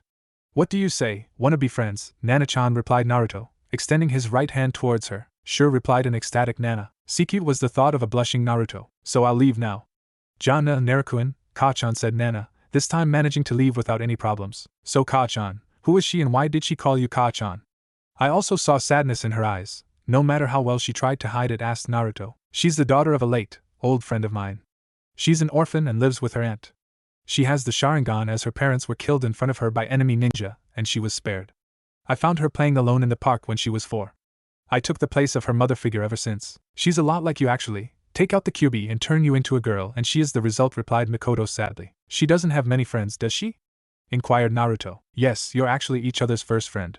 You because you're seen with prejudice, and her because she's too mature for her age, she replied, again in a sad tone. Where exactly does she live? asked Naruto curiously. Oh my, already making plans for children, teased Mikoto, at which Naruto blushed. Just kidding, she lives in the house right there, pointing at the house to the right of the one on the opposite side. I see, I'll go and spend time with her often. I know that it'll make her happy. After all, that's what I want, said Naruto, hoping to help his new friend overcome her grief. You do that, I'm sure it'll help the both of you. Plus, it'll hook you two up, make a match, teased Mikoto, readying herself for the onslaught by her godson. Kei-chan! Shouted Naruto, tackling her and using Shunshin, body flicker, to take the both of them to the bedroom where a pillow fight took place. Uzumaki Estate, Konoha. Walking in front of his house, Naruto muttered honestly, Ka-chan can go overboard sometimes, but thought though I wouldn't mind if me and Nana got together. He had spent an hour with the Uchiha matriarch. The pillow fight didn't last more than 20 minutes and left after cleaning up, which took half an hour, during which they chatted and then some. It was night time and Naruto decided that he should find the katana and go to sleep. Looking all around the house, he finally reached a room where he saw a variety of weapons. Whistling, Naruto said, now that's a jackpot. Let's see, here it is, finding his mother's sword, the Akashometsu, Red Annihilation. It had a red sheath and a black grip with golden diamonds decorating it. It had a metallic silver blade and a black guard with the pattern of a dragon carved on it. On the sheath was a band which could be tied around the waist or over the shoulder to carry the sword. A note was pinned beside the rack on which the katana was placed. Dear Naruto, this is the Akashometsu, Red Annihilation, the katana which helped me gain the moniker, aka No Sure, Red Death. If you're reading this note, that means that I'm dead. In that case, find Uchiha Shisui, my student, and ask him for help in learning how to use a sword. I am giving this sword to you, and once you've become proficient enough in the art of sealing, you can open the seal hidden behind this rack to get the other sword, originally intended for you. With lots of love, your Ka-chan, Uzumaki Kushina. Thanks, Ka-chan. You don't know how much you've helped me in the past 2 years, said a grateful Naruto. Putting the sword back in the rack, Naruto went to bed. However, he suddenly felt his head hurt a little, no too severely, but the damage was there. Ugh, must be because of the Kage Bunshin, shadow clone, training. I'll have to stop using clones for doing everything that I have to, other than the 50 clones who will begin practicing Fuinjutsu, sealing art, thought a tired Naruto, finally managing to sleep as the mini-migraine had left. Next day, training ground for Konoha. Sitting at the ground, Naruto was in deep meditation. He was after all suffering the basic side effects of Kage Bunshin, shadow clone, training. Therefore he had to focus to get his mind back into shape. Arriving in a Shunshin, Shisui greeted, Yo, Naruto. Ohio sensei, replied Naruto. Now then, Naruto, you will make 600 clones, and Shisui was saying, but noticed that Naruto was uncomfortable, so he asked concerned, what's wrong, Ototo? I can't use clones for training, at least for another year. I'm starting to face headaches. Sorry to disappoint you, Nichan, replied a slightly dejected Naruto. It's alright, Naruto. It's only normal that you face the side effects. In fact, you've lasted a year longer than I had expected, said Shisui, in an attempt to cheer his student up. Anyways, I've left a few clones for training in Fuinjutsu, sealing art. 50 is all I'd like to use in this year, said Naruto. Good thinking. As for the things I will teach you, I'll push the deadline to 2 months. You will have to master the basic Kenjutsu katas in a month. In the next month you will start learning proper Kenjutsu and will practice what you have learned up until now. I want you to refine your taijutsu style, and I'll teach you an occasional jutsu every now and then. As I said yesterday, you are a little weak in strategy, therefore we will play strategy games, and whilst doing so, I'll randomly ask a question on what you would do in certain situations and judge your decisions, ordered Shisui. Hi sensei, clones make things too easy, retorted Naruto. You're determined, I expect nothing but the best from you. We'll do something about your Mokutan in the 10 months after which you will join the academy, and our little training sessions will be reduced greatly, said Shisui. Understood, don't worry, as long as we get to meet each other, I don't mind us parting, replied Naruto, picking up the bokken, wooden sword, which Shisui brought. Naruto began practicing the basic slashes as guided by Shisui, and so Uchiha Naruto began his Kenjutsu training, knowing full well that this was his last year under Shisui's tutelage. Unknown underground location. The room was not all that special. There were no decorations or any notable features other than the essential furniture. The door was a standard Japanese sliding door, and the walls were a dull purple, made of stone. We can see a man sitting in a room with 3 other people with animal masks. Normally they would be considered Konoha Umbu. However, the multicolor property of the markings instead of the regular red suggested otherwise. The masked people were peculiar as is, but what was even more eye-catching was the man sitting on a chair. He had a cross mark on his chin, obviously a war scar. His eye, rather the one visible eye, was small and squinted, and wrinkles adorned his old face. Bandages covered his right eye. His arm was tied up by a bandage and seemed unusable. He had a wooden cane on by him. He wore a white shirt and a black robe, which covered his bandaged arm. All in all, he looked to be a crippled old man who had faced the horrors of war. However, the strange scene entailed the old man, who seemingly had little to no authority, ordering the youngsters on what to do. I have heard reports that the Jinchuriki has the Sharingan, and evidence suggesting that he has the Mokutan. I want you to tail him and verify this, said the old man. Hi, Danzo-sama, replied the three people. Rude really is a masterpiece. Order them to do something and they'll follow it to the letter. They even killed that Uchiha couple who were about to rat me out. But that is to be expected, thought the newly identified Danzo about his personal army. Be warned, Uchiha Shisui is commonly seen around the boy. You are not to let him know of your presence. I'd rather not have that monkey of a Hokage ruin my plans, added Danzo as the troops left. I need that Jinchuriki loyal to Konoha, or else he will prove to be a threat very difficult to eliminate. And not just because of Hiruzen's protection, said Danzo aloud to himself. 2 months after Naruto's basic kenjutsu began, training ground for Konoha. Clang clang, the sound of metal hitting metal could be heard resounding in the ground. In the center of the ground, Uchiha Shisui and Uchiha Naruto could be seen clashing their blades against each other. Naruto had several cuts and bruises all around him, even though a lot of them had managed to heal. Shisui, on the other hand, was in perfect condition. A few specks of dust here and there, but other than that, no considerable damage. Good job, Naruto, you almost managed to nick me there. You're just not fast enough to beat me. You could give any chunin a run for their money in the kenjutsu department, and manage to come out on top. Unbelievably excellent considering that you're only about 7.5 years old. Congratulations, complimented Shisui. Collapsing to the ground, finally feeling tired, Naruto replied, I suppose so, accepting his weakness compared to the world. In the 2 months Naruto had managed to get a perfect form for his taijutsu style and got the concept of kenjutsu. All he needed was some experience with the sword. Let's see, you have more than enough ninjutsu skills for your age, since your body can't handle strain greater than that of B-rank jutsu. You know some A-rank jutsu for emergency situations and have chunin level speed without the weight seals. Your taijutsu and kenjutsu can only be improved with experience. You have a decent set of genjutsu, up to A rank with the Sharingan and B rank without it. You have a general idea of using different types of weapons and have almost perfect accuracy with projectiles. I suppose all you can do to improve is use weight seals for physical training and practice the rest. You're no master, but you can manage to understand a considerable amount of the intermediate seals, as expected of an Uzumaki. And I suppose you can call yourself a strategist. After all, you now fully utilize your considerably high IQ while forming battle plans and strategies for most tasks. I guess it's time to get started on your Mokuton, Judge Shisui. You always peg me up an extra level or two. While I agree that I can beat the Academy Chunin, but the more active ones, I'm not too sure, admitted Naruto. It's a good thing that you're not arrogant like the other Uchiha, said a proud Shisui who thought, I'm sure he'll be the one to overcome the Uchiha's curse of hatred, actually thinking twice. There isn't much holding back the curse from affecting him except luck, not knowing whether or not the boy's entire life might be affected by the curse. So, what are we gonna do about my Mokuton? Asked Naruto. From what I know, the Mokuton is basically a mixture of the water and earth style. There's actually a Mokuton user in the Umbu, but he just doesn't seem to have whatever it was that made the Shodaime a legend. I believe that you will be the one who will surpass Senju Hashirama, said a confident Shisui. Water and earth, eh? I suppose I'll check the mixture I find most natural, figured Naruto. Time skip. Next day, Uzumaki Estate, Konoha. Naruto and Shisui had spent the whole day on trying to figure out the strongest possible combination of the elements.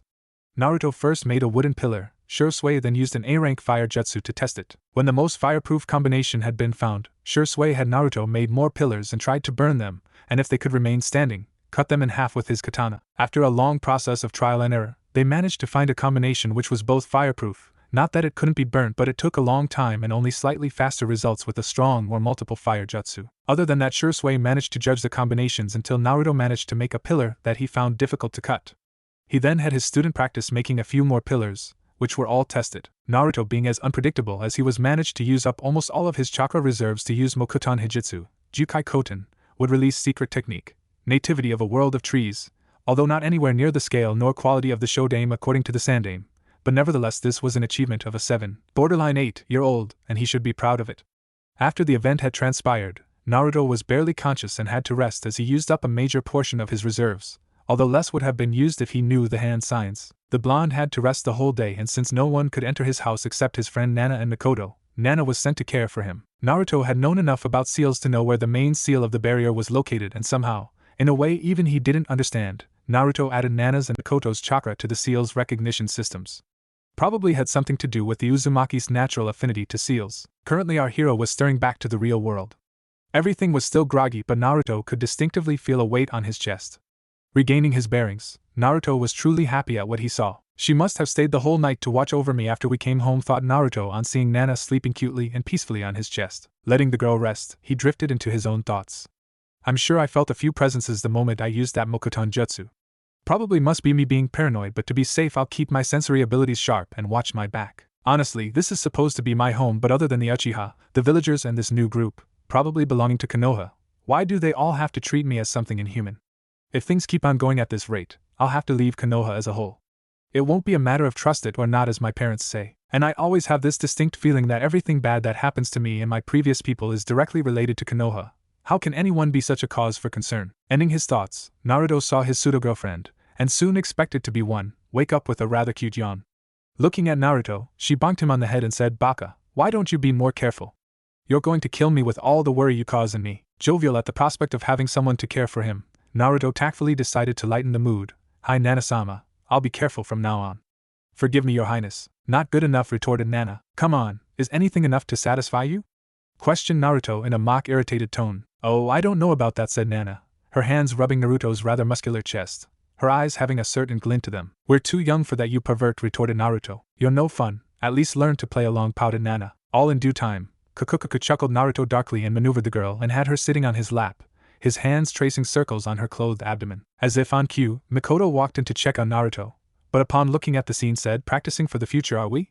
I suppose I can leave you to your work since Naruto-kun seems to be fine," and pretended to leave. "It's not like that, Kei-chan," retorted the two, jumping on either side of the bed. "Hee hee, you're both so fun to tease," joked a giggling Mikoto, at which the children pouted, which in turn made Mikoto squeal, "Kawaii." "Now let's ignore immature adults and get breakfast ready," said Naruto in a mock-serious tone, at which the Uchiha matriarch magically got a twig in her hand and dejectedly started to trace circles on the floor. In about 10 minutes the three people cooked up a breakfast of pancakes and honey. The time eating was fairly quiet, with the occasional giggle between the two children who had an evil glint in their eyes which unnerved Mikoto. After the meal was finished, the children suddenly rushed to the bedroom, which made the remaining Uchiha curious. Finding no harm in following them, she went for the room. Upon taking a step in the room, she was faced with a bombardment of pillows. But instead of falling back, she was tackled onto the bed, where our favorite two little devils jumped to either side of the woman and drew their hands closer to her. Upon seeing the malicious grins adorning their adorable faces, the Uchiha nervously said, "Hey guys, I was just joking back then, hee hee. Oh ha ha ha ha, come on, stop it. Ha ha." Ignoring her pleas, the cute little demons continued their merciless onslaught at their quest to tickle her to unconsciousness. "Sorry Ka-chan, but this is for your own good. We always have to teach you a lesson on teasing us as payback," said the two in unison. Back to Mikoto, she was a mess. The two had so much energy that they continued to tickle her for an eternity until she finally reached her blissful release, that was her unconsciousness. The two kids got tired as well and straightened her up and slept along either side of her. Time skipped 3 hours. Drifting back into reality, Mikoto felt that the sleep she had was the most enjoyable one of her life and the one for which she was the most thankful. Trying to get up, she felt her arms bound by something. "Don't tell me they bound me to the bed." However, looking at her sides, she found Naruto and Nana holding her arms, cuddling with them with a cute expression on their faces which brought a smile to her own. As soon as she was done admiring their cuteness, they both got up on sync and yawned, making for an adorable scene. The two kids were in the process of straightening themselves up when they heard a sound. Clink. Mikoto got a camera out of thin air and got a picture which the two would later find a copy of in their respective rooms. Luckily for Mikoto, she managed to hide the camera before it was seen. In another stroke of luck, the kids figured that it was just paranoia hitting him like a ton of bricks. The blonde remembered his training and in 5 minutes got ready and was about to leave. However, he was stopped by Mikoto. "Shisui said that you will take a break today, Naruto-kun." "No, but I have to." "Yes, no, yes, that's perfect," said an eccentric Naruto, at which the two females thought that he had lost it. "You too. Follow." "Now," said the only male in the room in a rush, confusing the girls. Not waiting for a reply, Naruto grabbed their wrists and dragged them off their feet. "Route headquarters Konoha." "Report," demanded Danzo. "Hi, Danzo-sama. The Jinchuriki is quite strong and has ties inside the Uchiha clan. His mother figure is the clan matriarch, and his best friend is the daughter of the shinobi you had killed. He can use the Mokuton and has the Sharingan. In fact, if we were even 10 feet closer to his Mokuton jutsu, we would have been killed," replied the Na Foundation troop. At this, the usually stoic Danzo's eyes widened noticeably and he said, "I see, you may go now," at which the emotionless puppets left. That boy. As things are right now, I am unable to take him.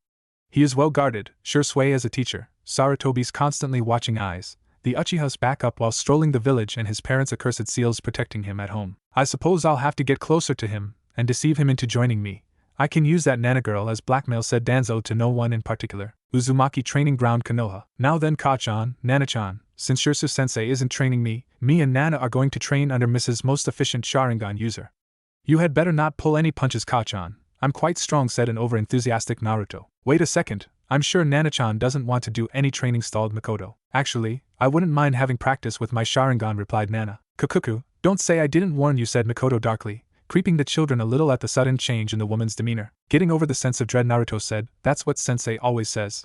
Bring it. Getting into a temporary taijutsu stance, I'll surprise her later. Let's go, Nana. Hi, here we come, Ka-chan, said Nana as the two young Sharingan users charged at the experienced user. However, they suddenly stopped, surprising Mikoto. Nana hasn't received any training, has she?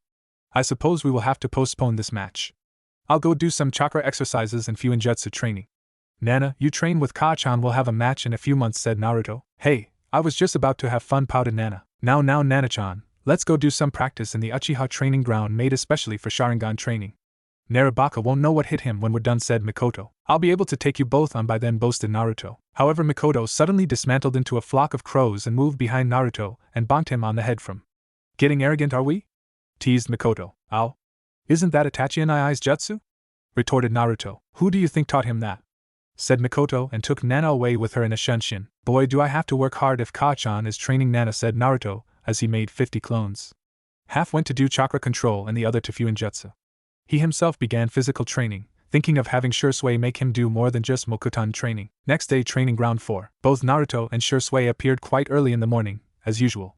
They both sat on the benches which Naruto made on day 1 and remained silent, that is until Naruto yawned. I see you're all rested up and better than ever, said Shisui. Sensei, requested Naruto. I want to do more than Mokutan right now. I think that I have recovered enough to handle the mental stress of 150 clones. Probably 200, but less is safer. I'll send 25 each for Fuinjutsu and chakra control. I want to learn more advanced things with the remaining 100, Mokutan included. What got you all motivated? Is it your girlfriend? Joked Shisui, bit one look at Naruto and he said, don't tell me I'm right. Oh man, are you progressing quickly? Her dictating you and all. It's not like that, Baka-sensei. Me and Nana will have a match, and I might have challenged Mikoto-ka, he said the last part rather sheepishly. Now that was foolish, challenging one of Konoha's Shishusutazu, Death Sisters. Your mother, Akashur, Red Death, and your godmother, Kuraishur, Dark Death. You had better work hard then, replied Shisui. Now then, send about 50 clones for Mokutan training. The rest of the clones will master all that you already know, actually leave 25 for some special things I want to teach you, such as my Burazaburido, Blaze Blade, Kenjutsu style. Its theory may actually be of use to you. You yourself will do your regular physical training at 5 times the amount of weight you're used to. I'll have spars with you from time to time, weights on, both Kenjutsu and Taijutsu. Tapping Naruto's weight seals, Shisui greatly increased the force applied on Naruto's body, at which said boy fell to the ground. Damn, this is rough. This had better be worth it. I want to have more progress than ever by the end of these 10 months, said Naruto amidst a barrage of curses. Thus forth, Uzumaki Uchiha Naruto began his final few months of training under his sensei. Training ground 4, Konoha? The sky was red, clouds black. We could find our favorite genetic anomaly tied to a wooden post. His arms were kept to the sides so as to prevent the formation of hand seals, not that it would help. Shisui was standing with a blade in his hand, blood freshly dripping from it. Another strange thing was that the world was black, red and white. And no. This is not happening. This isn't real, Naruto kept saying to himself as if it were a mantra. Shisu-sensei, please stop this already. No, Naruto, I'm afraid this is for your own good, replied Shisui. You do want to be able to protect your precious people, right? Of course. But this is too much, said in anguish Naruto with 4 lifeless bodies at his feet. Uchiha Nana, Uchiha Mikoto, Uzumaki Maya and Uchiha Itachi. As the scene changed to one in which he killed the aforementioned people, he fell on his knees. Shisui and I, please stop this. I can't bear the loss of them. Then do something about it. I already told you what you need to do, replied Shisui coolly. He had his Mangekyo Sharingan activated and was using a much weaker and considerably less straining version of the Tsukuyumi, Moon Reader. After witnessing many similar scenes, Naruto felt that he was helpless for too long. Damn it, I'm too weak. I need power. I have to be stronger. I won't let this happen, ever. Exclaimed Naruto, shouting, HAA. In a burst of blue, the world shattered apart like glass. In reality, we could see Naruto's Sharingan gaining a Tomo each. Congratulations, Naruto. You've unlocked your 3 Tomo Sharingan in this pseudo-crisis situation, complimented Shisui. So this is how our accursed clan gains power, huh? Said Naruto mockingly. I suppose it's only logical. Pain makes everyone stronger after all. I hope you don't hate me for this, Naruto. I had to do this. Certain developments have taken place in these past 10 months which forced my hand. Believe me when I say that you shouldn't even have a 1 Tomo Sharingan until you were at least a genin, said Shisui. It's fine, you were only trying to help me, I'm grateful. I'm still far too weak. I need to have enough strength to protect those most precious to me, especially Nana and Maya. Yes, Naruto had found another person whom he could honestly call someone to whom he could entrust his life. Flashback. It had been 2 months since Naruto had began his last period of training. He had made quite some progress, even managing to get a grip on his sensei's Kenjutsu style. But his skill set was a story for another day. Mikoto had decided to take Naruto, Nana, and Shisui on a trip to a famous village in Hai no Kuni, the land of fire, renowned for its hot springs and majestic view of the sea. Itachi and Sasuke had left with their father to an Uchiha hideout near the border of Kaminari no Kuni, land of lighting, and wouldn't come back until a month later. The village was located a few miles inland from the coast of Hai no Kuni, the land of fire, and a short way from the farthest islands of Mizu no Kuni, the land of water. Mikoto had organized this trip after coordinating with Shisui to give their students a well-deserved break. The journey was about 3 hours from Konoha at a shinobi's pace. Upon reaching the village, Mikoto and Nana immediately left for shopping while Shisui went to book rooms in a hotel, leaving our favorite blonde on his own. It was the first time Naruto had seen a civilian village, and he found it a little odd as he was more accustomed to seeing a shinobi jumping on a rooftop every now and then and ninja equipment shops spread out. It was also a bit strange for him to not be glared at. In fact, the people actually smiled at him. Although that was mostly in gratitude as he helped some old people with their luggage or helped someone find a missing object, small acts of kindness. Another thing Naruto realized was that he was too serious and uptight. He hardly spent any time to cool down in favor of training.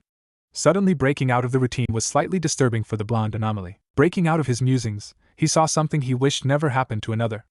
In front of him on the ground laid a girl around his age, malnourished, and in rags. No one seemed to care about her. In fact, she was sent a glare every now and then. Having seen enough, Naruto masked his anger and went to a random civilian. He asked, "Excuse me, sir, who is this girl and why isn't anyone helping her?" The civilian in turn chuckled slightly before replying, "I'll tell you one thing, that's not a girl. It's a demon in human flesh. It calls itself Uzumaki." Naruto's eyes widened a little. "Something.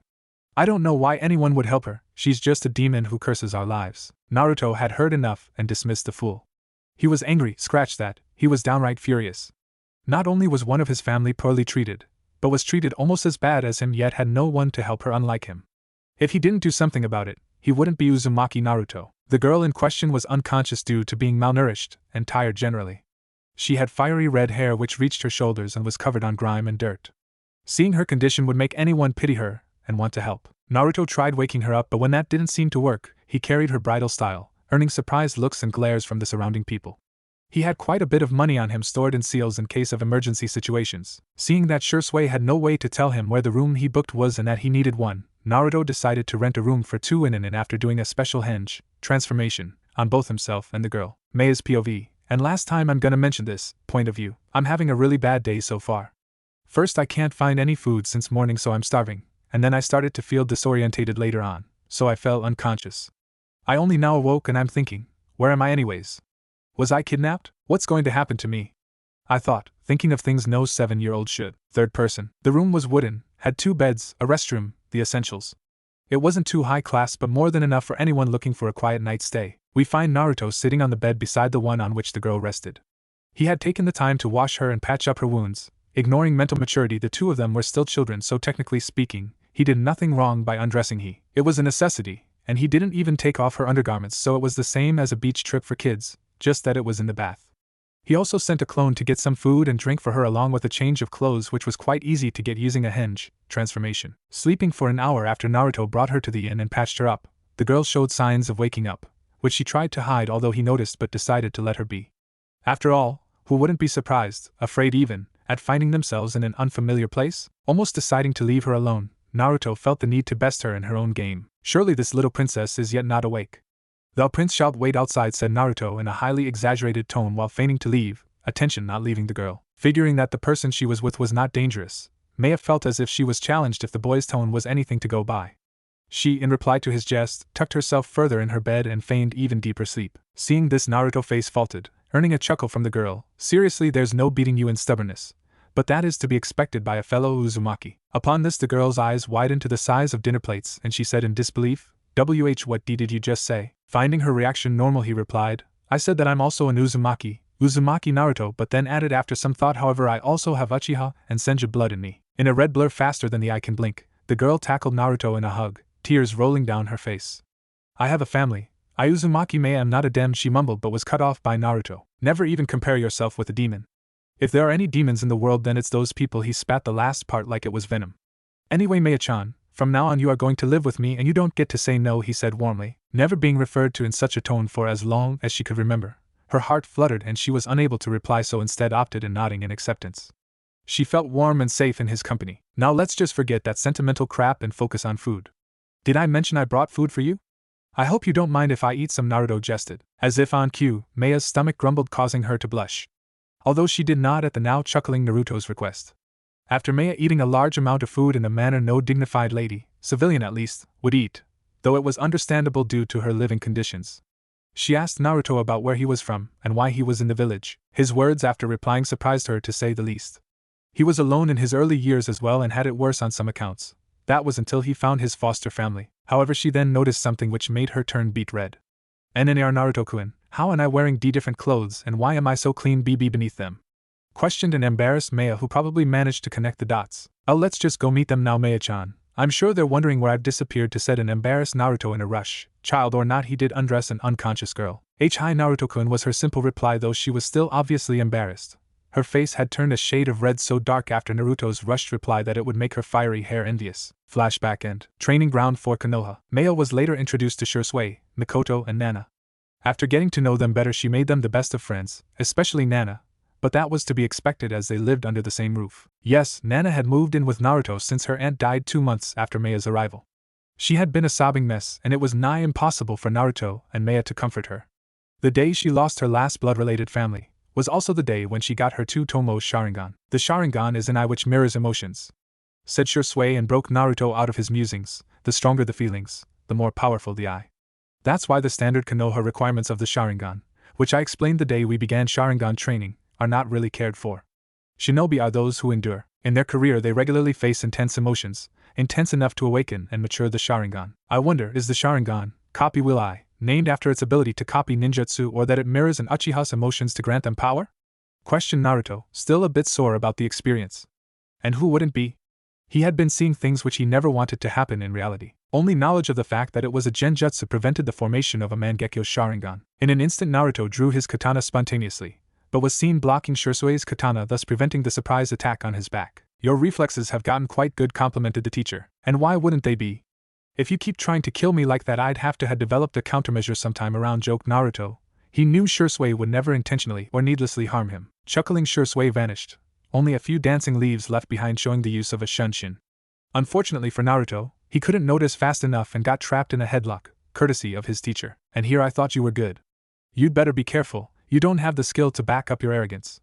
If you die, who'll take care of the 2 maidens in your home?" said Shisui in an overly dramatic voice, earning a chuckle from Naruto. Now then Naruto got serious, making Shisui do likewise. "I think it's about time you told me more about the Mangekyo Sharingan." "Mangekyo, eh?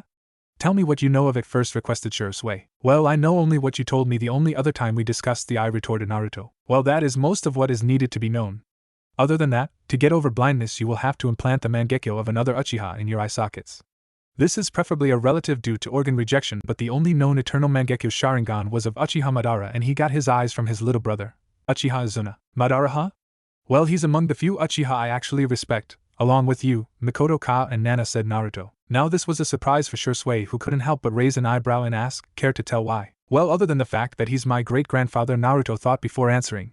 "History is written by the victor's sensei. Uchiha Madara is misunderstood by the world. His intentions were not to wreak havoc or destroy Konoha just because he was rejected the position of Hokage. No, even Hashirama knew that he defected the village because he was rejected by his clan, shunned by his own blood. When he said that the Uchiha would be suppressed by the Senju, he fought Hashirama because he felt that sharing the power of the Biju with other nations would not initiate peace but would instigate war. The people of this world are corrupt, sensei. When given power they will do all they can to gain more. I believe that Madara wanted peace. After all, he and Hashirama founded the village together. He named this village. So it's easy to conclude that Madara was forced to use his hand when matters got out of hand, in his opinion at least. I can only imagine how he was able to move on and work with the Senju after they killed his precious brother." Shisui was left dumbfounded by the answer of the child before his eye and said, "You are 8, right? Just turned 8 a little while ago." "Why ask?" retorted Naruto. "It's just that no 8-year-old should have such deep insight on such matters. I think even the Sandaime hasn't thought of this possibility. Pain. The pain caused to me by the people of Konoha has given me realization of the world. Had I not had such a life I would have been ignorant to these humans." He spat the word as if it were venom. "Humanity is corrupt, selfish, greedy, prejudicial, and what not. The life I have lived has shown me the dark side of the world, though not the darkest, for which I am thankful. I'm sore forgive me. Knowing you wouldn't want me to show such pity, and from your words I feel that you wouldn't have traded your childhood with anyone else's even if you had the chance to," said Shisui in response. "Anyway, I'm off to go to Mikoto Ka's place. If you need me, you know where to look," said Naruto and left in a shunshin body flicker, before Shisui had the chance to say anything. "That Naruto, same as usual," said Shisui with a sigh. Hokage Office Konoha. Upon entering the room, one would find the Hokage signing papers and documents, as usual. You'd think that it was torture for him, but the truth couldn't be further from that. Paperwork was like an escape for the aged Sarutobi, alongside smoking. He'd have so many problems to deal with in a day that by doing paperwork he was calming himself and making clearer decisions simultaneously. Needless to say that Konoha's offices were also less burdening when tended to regularly. However, the old man suddenly stopped writing and turned his head towards the door. You may enter, Danzo. We could see the crippled old man enter the room. It's good to see that your senses haven't dulled after all this inactivity. Hiruzen. You don't have to say anything, Danzo. You may as well leave because I won't be handing Naruto over to your root anytime soon, said Hiruzen in a deadpan. Danzo in reply said, but surely Hiruzen, having the Jinchuriki under emotional control would not only help the village's security because the Kyuubi can be controlled, but also we can have his Sharingan and Mokuton spread across the village. You must be aware of how much loyalty the Jinchuriki for Konoha. None. You know as well as I do that having a Sharingan outside the Uchiha clan would raise mistrust, and don't even get me started on Mokuton. How are you even aware of such details? You should know that I'm privately keeping your root active because it does the dirty deeds for the village, but if I deem that you are using it to transgress your limits, then consider them all executed along with leaving you no means to start a new force. Not that you'd care, as you would be executed without trial for treason. Also, do tell me the reason he holds such mistrust. I was merely stating, and while my plans may be considering as those which beget suspicious, they are beneficial for Konoha, replied Danzo, but thought, damn you Saru, monkey, your softness will lead to Konoha's downfall. Now then, if there is nothing else, may I continue my work? Asked Hiruzen. Hiruzen, despite your reply, you obviously know my real reason for coming here. The Uchiha clan. And what of them? From what I know, they are being alleged for the Kyuubi attack due to the Sharingan's powers. I believe that while there are a few signs that they will rebel soon, we should start to peacefully reach a compromise.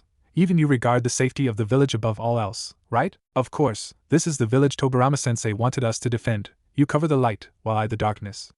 I also believe that Sensei was correct in his judgment that the Uchiha are unstable and a threat to the village.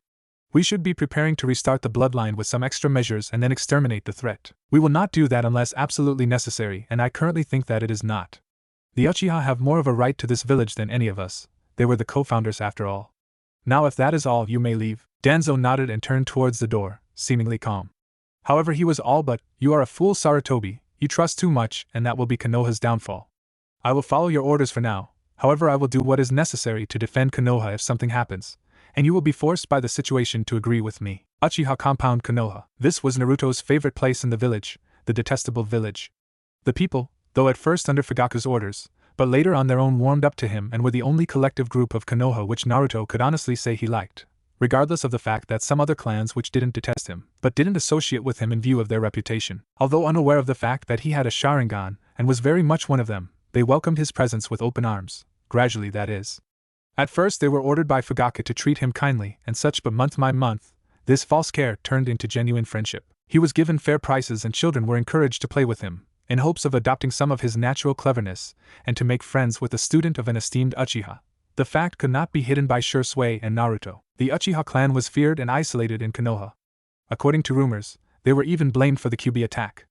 Naruto, on the other hand, was also unjustly blamed by the population, hence he felt better in the company of people who understood him to some degree. Currently our hero was thinking of how much Nana and Maya had progressed under Mikoto's tutelage. The reason for Maya being hated was even more outrageous than Naruto's, simply because she was from a dead clan and had a Kekkai Genkai mutated from the original. Naruto couldn't even begin to imagine how people saw that as bad, although a few shinobi from Kirigakure, Hidden Mist, had passed through that town in order to spread word about the demons which they had identified. One would think that Kekkai Genkai, bloodline limits, are treasured, thought Naruto as he neared his destination, the house of the Uchiha clan head, or rather its private training ground. The Uchiha always valued power, and since 80% of the clan members were ninja, each house was built with a training ground beside it. Living at the outer edges of the village gave them quite some space. The Uchiha were one of the founders of the village after all, and as such were currently the richest and strongest clan in Konoha, though money was no problem for the Uchiha even in the era of clan wars. Arriving at the training ground, he absently noted that it was larger than the others and was, excluding the public Uchiha grounds, one of the few which had a lake at a side. The general features were quite simple: a large clearing surrounded by trees with a considerably sizable lake at the end opposite to the house. There was a wooden track which connected the small bridge which led to a short distance away from the edge of the lake, and the stairs which led to the clan leader's house. It didn't take long for Naruto to find the three females, but suddenly took out his katana, earning questioning stares from the two girls by the lake who noticed him, but noticed then that the third was missing, so they looked behind them for a second. That second was all Mikoto needed to get behind Naruto and attempt to slash him. Clang, metal hit metal. Nana and Maya turned back to Naruto to see Mikoto at his side, her katana aimed at his abdomen but blocked by his own. "Why is everyone trying to kill me today?"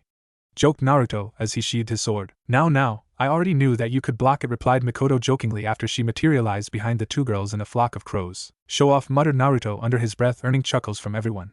"Anyway, how's training going? Wanna find out?" taunted Nana and Maya in unison while drawing their tanto. "Let's," replied Naruto, once again unsheathing his katana. Bop bop bop. The 3 8-year-olds held their heads in a way to exaggerate pain and whined, "Ouch, why'd you do that, Ka-chan? You can fight each other later, dinner comes first. Itachi's coming back and I also invited Shisui. Sasuke is again gone with his father to an Uchiha hideout, so we have the house to ourselves." "Hi," replied the children in unison. Uchiha clan head's mansion Konoha. Upon entering the house one could immediately feel the lively atmosphere. There were 6 pairs of shoes placed near the front door so as to not damage the tatami mats on the floor. Heading further inside the house, 6 people could be seen enjoying dinner. If one didn't know any better they would think that they were family in blood, however they were in all but. Eating slowly, savoring the taste, Naruto was calmly eating in silence as Itachi and Shisui talked while the females chatted with each other.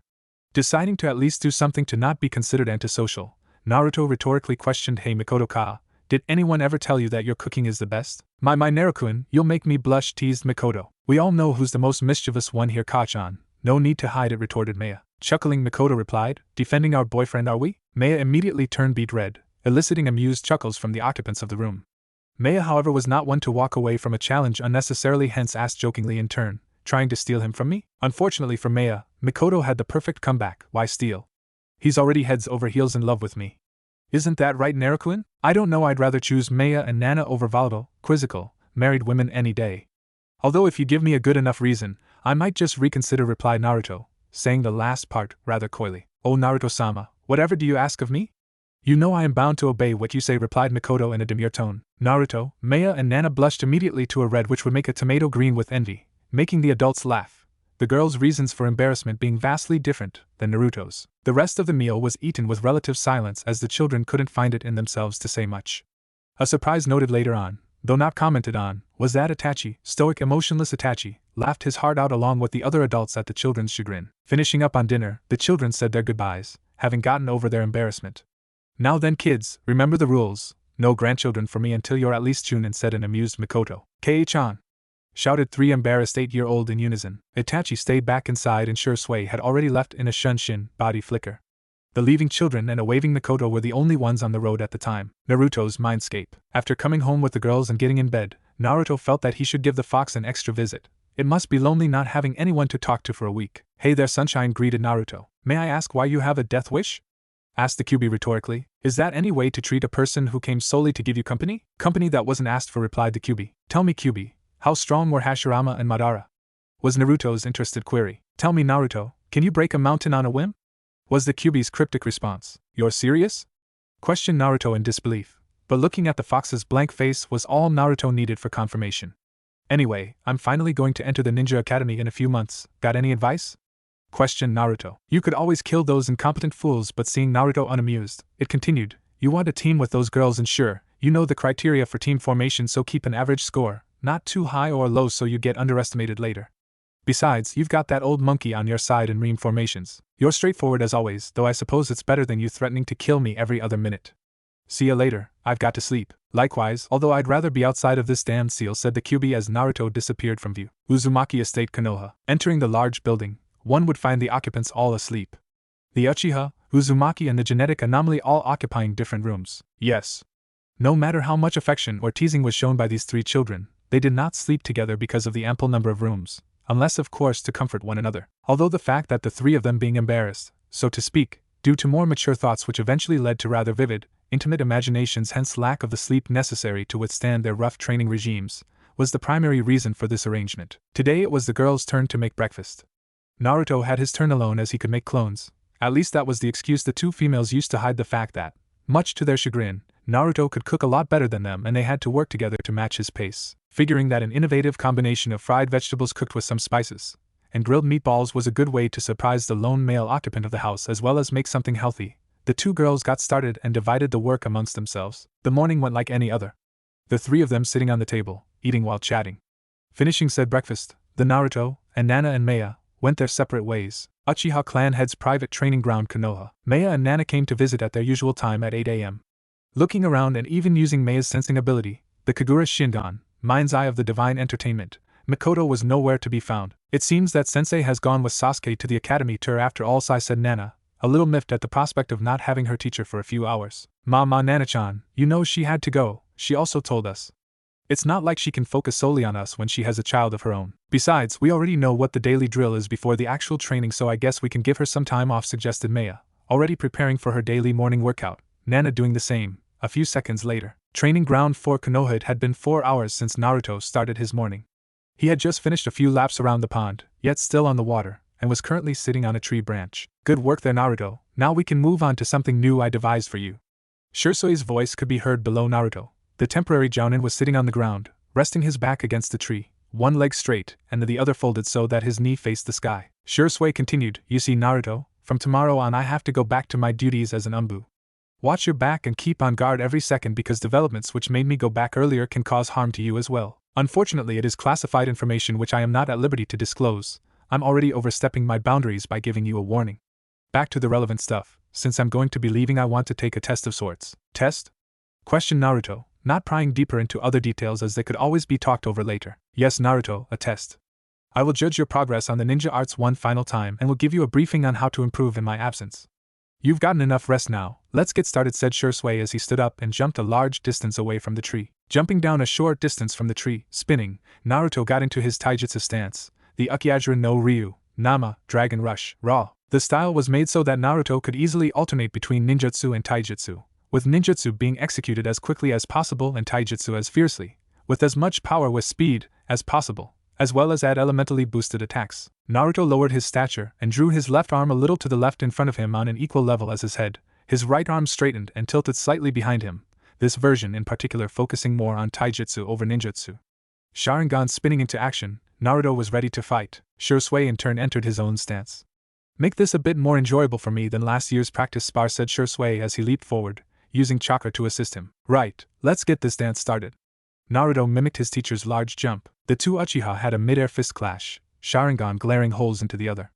The older easily overpowering the younger and contacting him on the cheek, Naruto was sent flying into a tree which cracked under the force of the impact. The enemy is always stronger than you, don't hold back even a little, lectured Shisui as Naruto got up and moved closer to Shisui, but was surrounded by a puff of smoke. The smoke cleared the reveal. Naruto? What did he? Oh yes, he can make those, thought Shisui as he threw a kunai and coated it with fire chakra. The kunai moving at speeds not visible to the untrained eye, and Sharingan or not, Naruto could easily dodge it. However, he didn't need to as it was aimed at the ground. Wah! Were Naruto's last thoughts before the kunai exploded in a small swirl of fire the moment it touched solid ground, engulfing Naruto in the process. It seems that I was right, mused Shisui out loud. That was a smokeless Kage Bunshin, shadow clone, you made when impacted with the tree, which was replaced using Kawarami, substitution. However, immediately after saying that, he was forced to dodge 10 kunai coated in wind chakra, which came from 5 different directions behind him. The kunai impaled the ground but held another surprise for Shisui. Explosive tags were attached to them, not the regular ones, mind you. No, these were Uzumaki custom tags which were 3 times more powerful. Leaving unscathed in a timely shunshin body flicker, Shisui left a powerful explosion which took place behind his back. Using his tracking experience from the Umbu, Naruto was not a difficult target to find. Following the trail, Shisui reached another clearing in the large density of trees. Naruto was quite adept in Fuinjutsu, sealing art. In the short time during which Shisui dealt with Naruto's clone and the explosive kunai, Naruto drew a sealing array which was subtly hidden. Shisui noticed but was too late as he stood in the center of it. The array glowed blue, signifying that the seal had activated. I have to commend you, Naruto. Even with clones it takes a great deal of skill to make a sealing array this large, clones or not. Now Naruto, tell me what you're going to do now that you've sealed my chakra? Upon finishing, Shisui immediately moved to exit the rather large clearing, of which he was in center. You'll find out soon enough, Naruto's voice echoed around Shisui, on a genjutsu masking his original location. Now Naruto could use a genjutsu on Shisui to trap him and finish the job, but he wasn't skilled enough to catch a target moving as fast as Shisui, and Shisui was as fast as a jounin using chakra to move, without chakra mind you. Quickly deciding that using ninjutsu was the best option and that his sensei, with his experience and skill, could live though not necessarily win, Naruto formed a clone and both weaved through hand signs. Katan, Hozenka Tsumabini, Fire Release, Phoenix Sage Flower Nail Crimson, Futon, Shinkahal, Wind Release, Vacuum Wave. Multiple supercharged bursts of fire along with a few sharp slicing hot winds moved towards Shisui. Through his heightened reflexes, was able to dodge the fireballs, but his clothes got charred and had a small cut on his cheek which was bleeding lightly. On the bright side, he managed to get out of the seal and in a show of impressive chakra-boosted speed, punched Naruto in the gut and sent him spiraling into another tree, this time breaking it. Regaining his bearings and getting up on his knees, Naruto noticed that Shisui sent a clone to remove the seal and was preparing a jutsu himself. Katon, Karyudan, Fire Release, Fire Dragon Bullet. Multiple dragon-shaped fireballs moved towards Naruto, who quickly used another jutsu to counter. Suetun, Suijin Hiki, Water Release, Water Formation Wall. Water formed from the atmosphere and raging waves burst forth in a spiral around Naruto. Upon contact with the fire, the water immediately turned to steam, which spread around the area, blocking vision. Naruto, however, was a sensor, though not on the level of Maya. His Kagura Shingon, Mind's Eye of the Divine Entertainment, was still quite efficient, even though he had to focus a bit more to go into detailed sensory. After a little research, the Sandaime concluded that he awakened the ability due to the Kyuubi's chakra causing changes in his body. Naruto in turn figured that it was awakened when the Kyuubi accelerated the awakening of his Sharingan and Mokuton, something he hadn't really told anyone. Using his sensory ability, Naruto was able to figure Shursui's location, though the inactive Umbu's chakra indicated that he was about to use a jutsu. Since Shisui also had a wind affinity, the expected course of action would be crap, Naruto thought as he started forming hand seals. Futon, Senpuken, Wind Release, Whirlwind Fist, Katon, Gokaku no Jutsu, Fire Release, Great Fireball Technique, Kage Bunshin no Jutsu, Shadow Clone Technique. Shisui punched the air and unleashed a powerful gust of wind, which brought with itself sharp wind blades, but his technique was countered by Naruto. However, the sheer force of the wind was enough to blow away the mist, the last technique being silently executed. It seems that you've grown a lot. Congratulations on dragging this on this far. Time to end this, said Shisui as he started weaving through more hand seals. Naruto quickly dashed as fast as he could and managed to get directly in front of Shisui before he could execute the jutsu. I don't like where this is going, thought Shisui as he cancelled his jutsu and stopped the flow of fire chakra. Naruto got surrounded in a plume of smoke started glowing. Bunshin Daibakuha, Clone Great Explosion, Shunshin no Jutsu, Body Flicker Technique. The Naruto in front of Shisui exploded, but Shisui, already having predicted this, moved out of harm's way. Good job, Naruto. If I had continued with my jutsu, you would have gotten me, said Shisui, his sweating due to the heat of the explosion, which he avoided by a hair. Not letting Naruto use another seal, Shisui quickly did what he had to. Katon, Karyu no Hoko, Fire Release, Roar of the Fire Dragon. Shisui exhaled a brilliant flame and turned around in a 360 so as to burn everything around him to cinders and force Naruto to come out in the open. Seeing Shisui use a powerful, all-area jutsu, Naruto was forced to use a chakra-enhanced jump to leap towards the sky in order to avoid the fire, which he barely did. Upon landing, Naruto sent a mock glare at Shisui and said, "Not fair, sensei. You know I can't use jutsu that powerful. Nothing is fair in life, Naruto. This has gone on for too long. Time to end this," said Shisui as stated at Naruto's eyes, putting him in a powerful genjutsu. Naruto, noticing this, quickly dispelled it only to find himself bound by ropes, unable to firm hand seals. Double layered, damn, thought the 8-year-old, it's difficult to pull off, but I have to mold chakra without hand seals. Hyper-focusing on the task at hand, Naruto managed to dispel the illusion just in time to get away from Shisui, who was about to knock him unconscious. Forming hand signs, he prepared an attack. Mokuton, Makuzo Yari Damaku, Wood Release, Wood Spear Barrage. Spears if wood rose from the ground and flew at Shisui, forcing him to jump back, giving Naruto time to use more jutsu. Forming a clone, he prepared more jutsu. Suetun, Okinanami, Water Release, Great Waves, Raitun, Rikurai, Lighting Release, Thunderbolt. A large amount of water, with electricity coursing through it, rushed towards Shisui at high speeds. However, while Naruto was preparing his jutsu, Shisui was not sitting idle. Futon, Renkuden, Wind Release, Drilling Air Bullets, Katon, Goryoka no Jutsu, Fire Release, Great Dragon Fire Technique. While at an elemental disadvantage by itself, the collaboration used by Shisui was powerful enough to cancel out Naruto's collaboration, forming another cloud of steam, some sparks visible every now and then. Dotun, Shinjuzanshu no Jutsu, Earth Release, Double Suicide Decapitation Technique. Naruto appeared from below Shisui but was unable to trap him, as he jumped into the air. The airborne Shisui went through some hand signs. Futon, Shinkahal, Wind Release, Vacuum Wave, unleashing another gust of slicing winds, Shisui cleared the area of the steam. Landing on the ground, Shisui saw Naruto coming up from the ground. Eyebrows twitching in annoyance at how long the battle had dragged on, Shisui vanished in a blur of pure speed and appeared behind Naruto. He hit the boy on a pressure point in his neck, knocking him out. Sighing, Shisui picked up the unconscious boy and moved to take him home. Yes, Naruto had figured out how to enter another person's chakra signature on the barrier.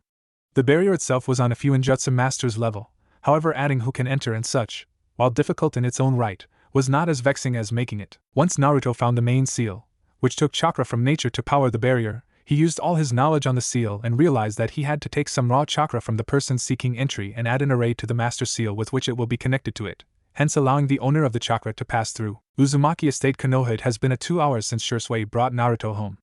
Naruto finally started to wake up. Looking around, he saw his sensei sitting on a comfortable seat beside the couch he was lying on. You won, huh? You have to admit I was good back there, said Naruto in a partially excited tone. Yes, Naruto, you've come far. You now use your mind more and you have a decent grasp on all the ninja arts. You know, that seal back there really surprised me, complimented Shisui. I think that you should be able to beat a high-level Chunin, maybe even a low-level Jounin if you get lucky. No, I can't leave things to luck. I want to get stronger, replied Naruto, so Shisui and I guess you'll have to go now. Don't worry, Naruto, I'll come visit when I can. Also, I said that I would give you tips, so I guess the best you can do is just practice what you know and learn more, said Shisui. Thanks. You go on now, I'll go check on the girls, replied Naruto as he got up and prepared to leave. Until next time, Shisui jumped out of a window he purposefully left open and vanished in a shunshin, body flicker, Naruto doing the same, seeing no problem in it. Uchiha clan head's private training ground Konoha. Upon reaching the ground, Naruto was presented with the following scene. Katan, Gokaku no Jutsu, Fire Release, Great Fireball Technique, Suiton, Oki Minace, Water Release, Great Water Torrent. The two jutsu collided to form a large cloud of steam. The users of the jutsu dashed towards each other at chakra-boosted speeds and punched each other on the side of their faces, sending them flying in opposite directions. Naruto immediately formed two Kage Bunshin, shadow clones, which caught the two girls and used basic wind manipulation to clear the training ground of the vapor. Now girls, I don't want you hurting each other too badly, chided Naruto looking at the girls' attire. Nana's clothes had small cuts and tears while Maya's clothes were charred around the edges. Says the guy in worse condition than us, retorted Nana, who along with Maya noticed Naruto's state of dress. A half-torn mesh shirt, exposing some of his torso around his left arm, and charred black pants which seemed to have rough edges, as if they were hit with electricity. Naruto had the decency to look sheepish. At least I'm still not wet, unlike you two. Anyway, what's up with you trying to beat each other into the ground? We were just sparring, said the two innocently in unison. It was at that moment when a certain Uchiha matriarch decided to set foot on the ground. What the heck did you guys do to this place?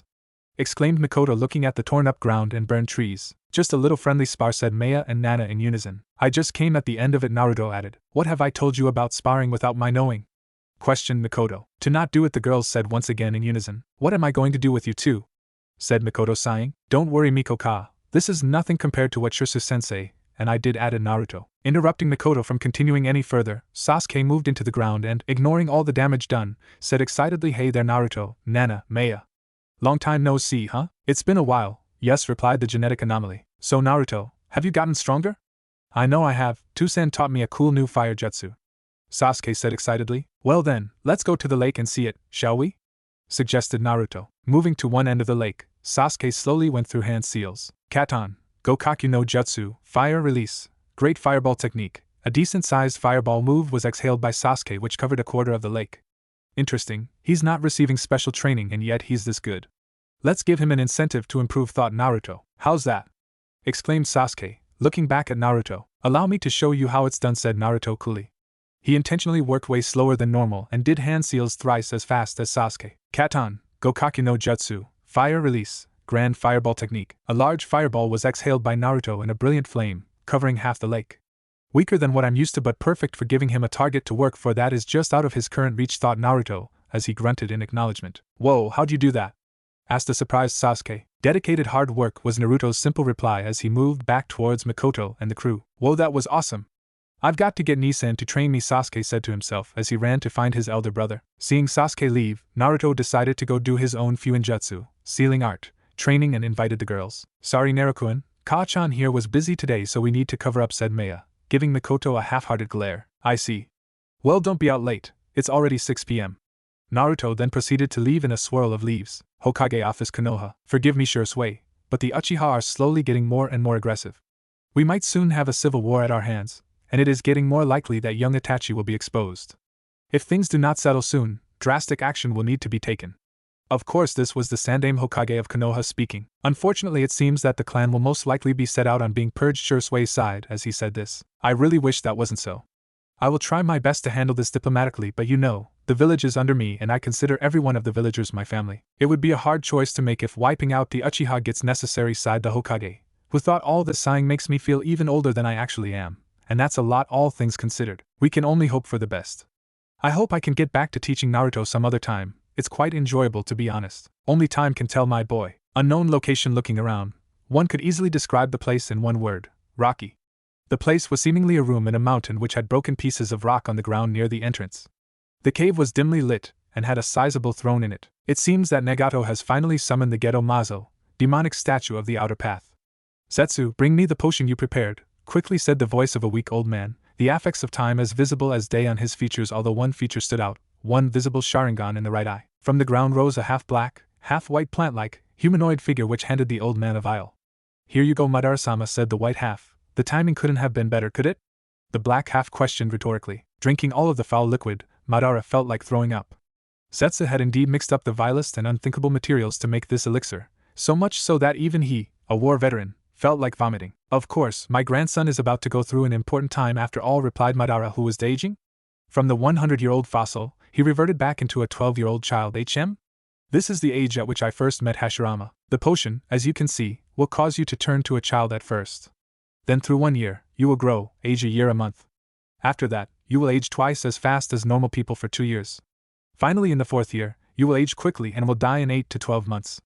Black Setsu spoke. Say what you will, when Black and White Setsu worked together they were quite smart. White Setsu just wanted to be more lighthearted. I see. That should be enough time to do what I have to. It was an odd scene to hear those words come from Uchiha. Root headquarters Konoha, the Byakugan. One Shimura Danzo had no major use of it. Seeing the Tenketsu is an ability useful only to medics and to the youth, who develop their arsenal around it, unlike me. However, getting Hyuga soldiers is extremely useful. Danzo then looked at the eyeless corpse before him. Take it away to be disposed, ordered the Warhawk, and his soldiers did as told. I see only one use of the Uchiha, a fresh supply of Sharingan. Danzo tapped the bandages over his right eye as he thought that. Danzo had always been an extremist, at least from when he first tasted war. Power was the only thing which gave results in the world. No one listened to the weak, the strong got everything. And I intend to make Konoha strong, starting from its roots, said the crippled old man with conviction. Uzumaki Estate Konoha. Naruto was absolutely sure, no doubt, no mistake. He was being watched whenever possible, when he was out training or when he went to the Ichirakus. Everywhere short of his home he sensed shady people, or rather their chakra with the Kagura Shurgan, mind's eye of divine enlightenment, following him, observing him under orders. It can't be Gigi. He already knows everything spine could tell him. Who is this mysterious group following me? Is it possible that no? But yes, it is entirely possible for this to be the reason Shisui and I was worried about me. Naruto had always been perceptive, however this time he could only wait to find out more. Standing up, Naruto decided to take a shower and get a change of attire. It was 8 in the morning. Nana and Maya had already left for training, leaving Naruto to his own devices. Getting ready, Naruto headed for the kitchen in a black yukata with blood-red trims. Looking at the table, Naruto saw that a breakfast of oatmeal and fruit salad had been prepared. Those two, they probably want their favorites cooked by me at dinner, thought Naruto with a small smile. Taking a seat and finishing breakfast, Naruto had thought up of his new routine. He woke up at 8 a.m., got ready for the day by 9, began his daily training exercises in the Uzumaki training ground, took a break during which he practiced Fuinjutsu, sealing art, for 2 to 3 hours, had lunch, practiced ninjutsu and refined what he learned and got finished by 5 to 6 in the evening. During this time, he sent about 300 Kagebunshin, shadow clones, for reading in the Uzumaki library, and learning and practicing new ninjutsu. He kept the number low even when having a much greater mental resistance because he used around 100 for Fuinjutsu, sealing art, and he didn't want to be forced to stop using clones as once before. I suppose I'll visit Mikoto today after training, Naruto mused to himself. Uchiha clan compound Konoha. The girls, Nana and Maya, had finished preparing for the day while Naruto was in the shower and had left to train. Looking around, they saw suspicious looks, but they thought nothing of it, calling it a clan thing. Reaching their training ground, they saw Mikoto sitting on the edge of the small bridge, looking into the distance. Their inner prankster awake, the two swiftly moved behind Mikoto and promptly pushed her into the water. Mikoto, however, was not one to lose easily and quickly pulled the two into the water with herself. Cold, cold, cold, cold, cold, Nana repeated as she quickly jumped out and was shivering. Era, it seems that your trick backfired, Nana-chan. The Uchiha patriarch teased. It's not funny, yelled Nana, her eyes squinted and arms moving on defiance, anime-style complaining. Back to serious matters, she said as Nana and a giggling Maya straightened themselves. You see, earlier today, Fugaku arranged a clan meeting which resulted in a decision to not let non-Uchiha in the clan grounds unless the entry concerns important matters, starting tomorrow onwards. But what about my training? Questioned Maya, inwardly complaining at not being able to meet with her mother figure on a regular basis. Now Maya-chan, I think we both know that you're about ready to begin training in Uzumaki methods. I think it would be best if you started to train with Naruto at home. After all, he must be getting bored all alone. Mikoto explained. I see, Maya said in an understanding tone. Just promise that you'll come visit us often. Of course, I can't leave this little princess all alone with that oh so cruel, savage beast now, can I? Joked Mikoto at the absent Naruto's expense. So can we at least have one last day of training? Questioned Maya, already knowing the answer. Hokage Office Konoha. The situation is getting worse. Now there's major distrust between the Uchiha and the rest of the village. Hiruzen sighed. Even with all these headaches, the Hokage loved his job and his village. However, it was getting difficult to find satisfaction as time passed. So many problems just kept on coming. He had thought that he would be free once retired, but then the QB attack happened, and he was reinstated. And things only went south afterwards. First he had to put down Danzo and his claim to the Hokage seat and his best for Konoha concept. Then the people of the village slowly believed the Uchiha to be the ones who orchestrated the QB attack, thus causing poor relations. Then Naruto starts getting beatings on his birthday, which he mostly managed to stop in time through the Umbu. The one time he was a little slow, Naruto killed the mob and awakened 2 legendary bloodlines, one formerly extinct. Then he had to put down Danzo's renewed efforts for making Naruto a weapon once he got aware of his gifts through Root, which he kept around in secret to do Konoha's dirty work. The situation then continued to worsen, and now, the Uchiha had closed themselves off from the village. Just another excuse for Danzo to push towards killing them. Yes, the job of a Hokage was not what one would work for if he wanted a simple but thrilling life. No, the Hokage was one who had to balance the light and dark of the village. They had to be prepared to send hundreds of shinobi to their death, and tell their families once they died. The Hokage had to be prepared to sacrifice his life for the village and had to make all the hard choices. Like Minato did, thought the old man. Hiruzen sighed. Uzumaki Estate Konoha. Naruto had finished training an hour ago. Of course he wore his mesh shirt and black pants for that, and was wearing the same yukata. He had taken a bath, after which he sent clones to find Shisui, Itachi and Mikoto and invite them over for dinner. Nana and Maya had come back half an hour ago and were told to go prepare for dinner. Naruto himself, and his clones cooking dinner and setting up the house. He had formed a temporary seal for Itachi to use until Naruto got his chakra integrated into the system. After about 1 hour, at 8 p.m., Naruto went to answer the door upon hearing the knocking. With a slight bow he greeted, "Good evening, Miss Mikoto, Sir Itachi and Mr. Shisui." The 3 in question, being too surprised at this behavior to speak, just nodded. It was also their first time seeing Naruto in a yukata. Ushering his guests to the table, they sat down. As if on cue, Nana and Mei came with the dishes, and spoke in perfect unison after a small bow. "Greetings, Mikoto-sama, Itachi-sama, Shisui-sama." Mikoto, being the first to get over her shock, said, "What the heck happened to you guys?" "We're just being polite here," exclaimed Nana, before Maya promptly put a hand on her mouth. "Sorry, Naruto-kun, it seems someone forgot the plan."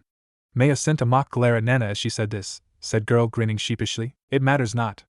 Before we begin, I would like to tell you all something I feel I should have told you long ago. Mikoto-ka knows part of it, and I want this to remain secret from the Hokage until I deem it necessary. Can you do this for me?" Getting nods of affirmation in return, he continued, "I am the great-grandson of Uchiha Madara and Senju Hashirama." The reaction was immediate. Shock, rather surprise, covered the features of those present except Mikoto. "The Hokage probably knows of this. May I ask how you found out?"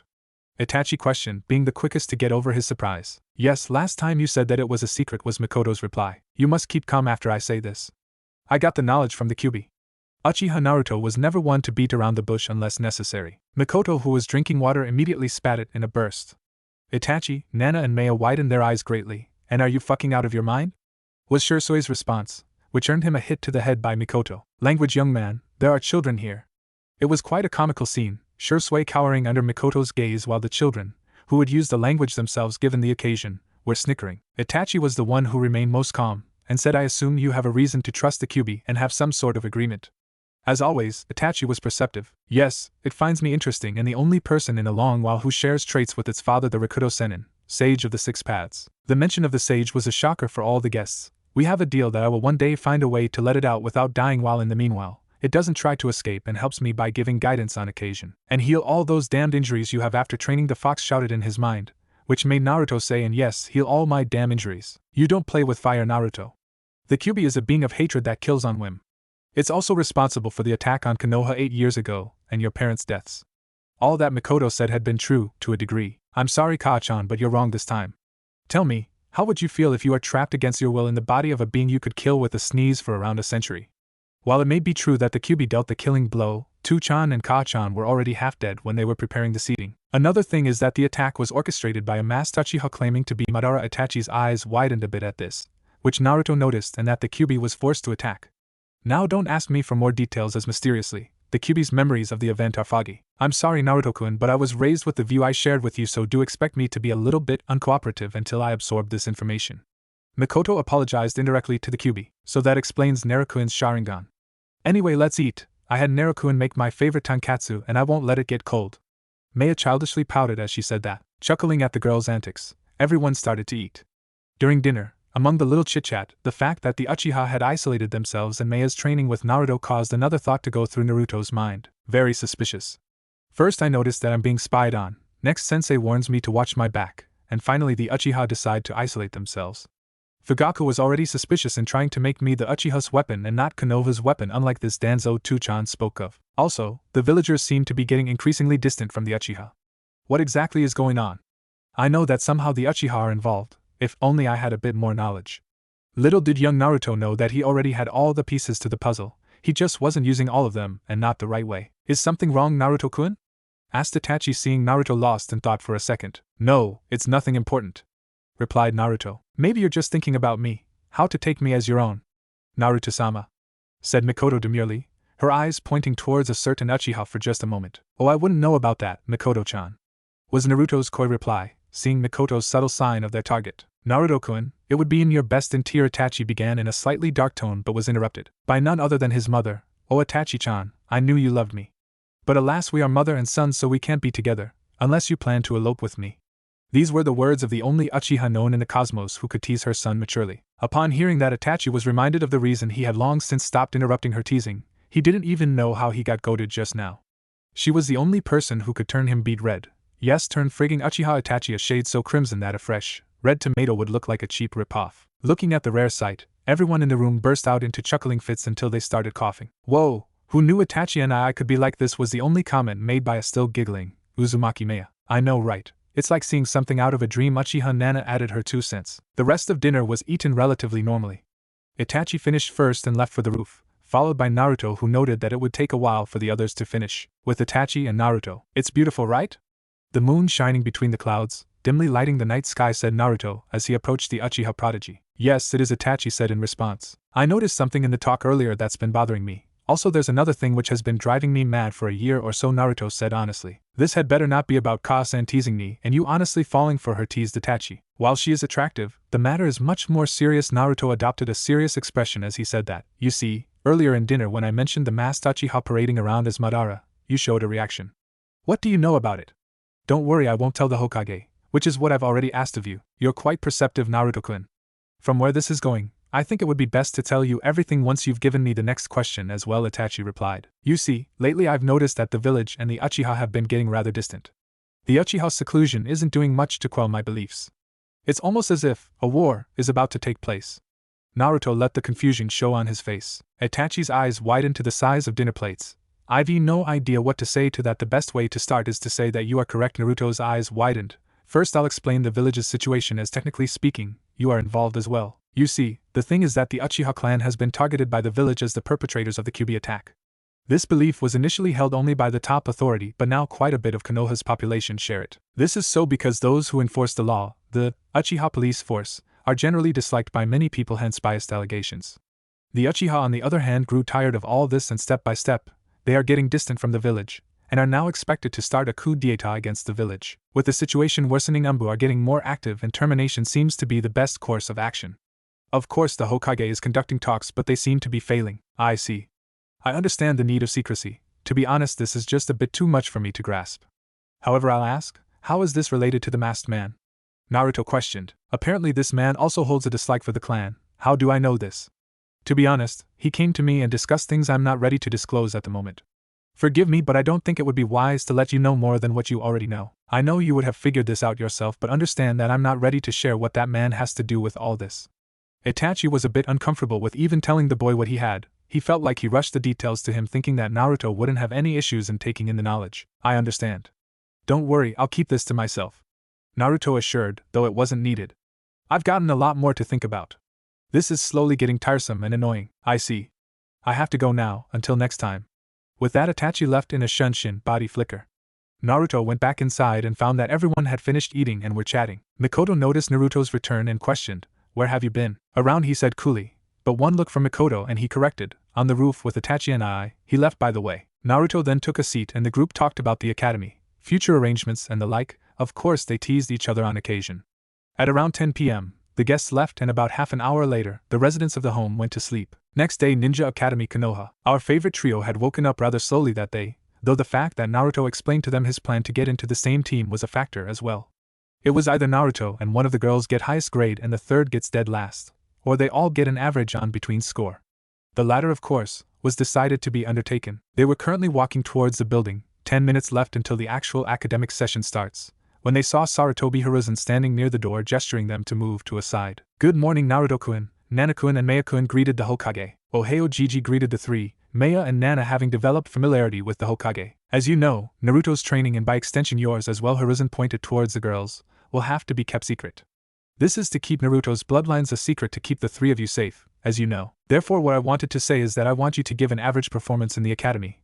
This is to both keep your training private and to make you three end up on the same team. Don't worry, you can show off at the final exam. We kinda figured as much. Just make sure that we end up on the same team, Naruto requested, receiving a nod in return. Well then, that is all. Good luck in the academy. I can't exactly change the curriculum too much as the other children are untrained and have little knowledge of the village. Although I did manage to get the academic content halved and the physical content doubled. I should have done this years ago. Kami, now I'll have more paperwork now when the civilian council finds out that I increased the academy's passing criteria. As much of an escape paperwork provided him, needless paperwork was always avoided. Chuckling at the Hokage's misfortune, the children went ahead to their classroom. You three must be Uzumaki Naruto, Uzumaki Maya and Uchiha Nana. You're the last ones to come and barely made it on the last second. Don't make the same mistake again. Yumino Irika disliked the QB, yes, but Naruto, no. He just wanted to take a professional approach to him. He would be fair to him, and care about him as much as the other students. After all, he shared some childhood experiences with him, being a lonely orphan and all. Wordlessly nodding, the three moved towards the back of the class and saw 3 empty seats near the corner. Naruto sat near the window, Maya in the center and Nana to her right. Seeing that everyone was present, Irika began, Good morning class. Today we begin our journey together which will result in many of you becoming splendid shinobi for the village. Let's start with introductions. I'll be first so you know what to say. My name is Yumino Irika. I like teaching and spending time with my friends. My hobbies are reading and eating dango. I dislike the prejudicial, traitors and those who force their will on others. And my dream is to see all my students become wonderful roots to the tree that is Konoha. I like him. He's not lying and he didn't use my lateness as an excuse to belittle me, Naruto thought, until he heard Irika motion him to begin introductions. My name is Uzumaki Naruto.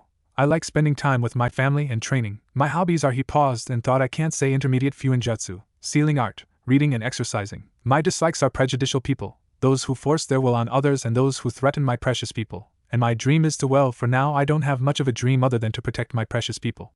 The last part was the truth. In fact, Naruto had lied about nothing. Nodding, Maya understood that it was her turn. My name is Uzumaki Maya. I like my family. My hobbies are eating and walking. I dislike prejudicial people, people who force their will on others and those who threaten my family. And my dream is to be a strong person to protect my precious people. Nana was next. My name is Uchiha Nana. I like to enjoy with my family. My hobbies are sleeping and walking. I dislike prejudicial people, those who force themselves on others and those who try to hurt my family. And my dream is to be strong enough to beat away all threats to those precious to me. At this point, everyone who paid attention was aware that by family the three were referring to each other, and some people they knew. The rest of the introductions were pretty normal. People liking their families and friends, hobbies being gardening, walking, cloud watching in a certain Nara's case, disliking something like waiting or those who harm people close to them, and a dream like becoming Hokage or strongest in their clan. Now those are all admirable goals you all have, but for now you need to start with your books, and remember a strategy from this book might just save your life in the future.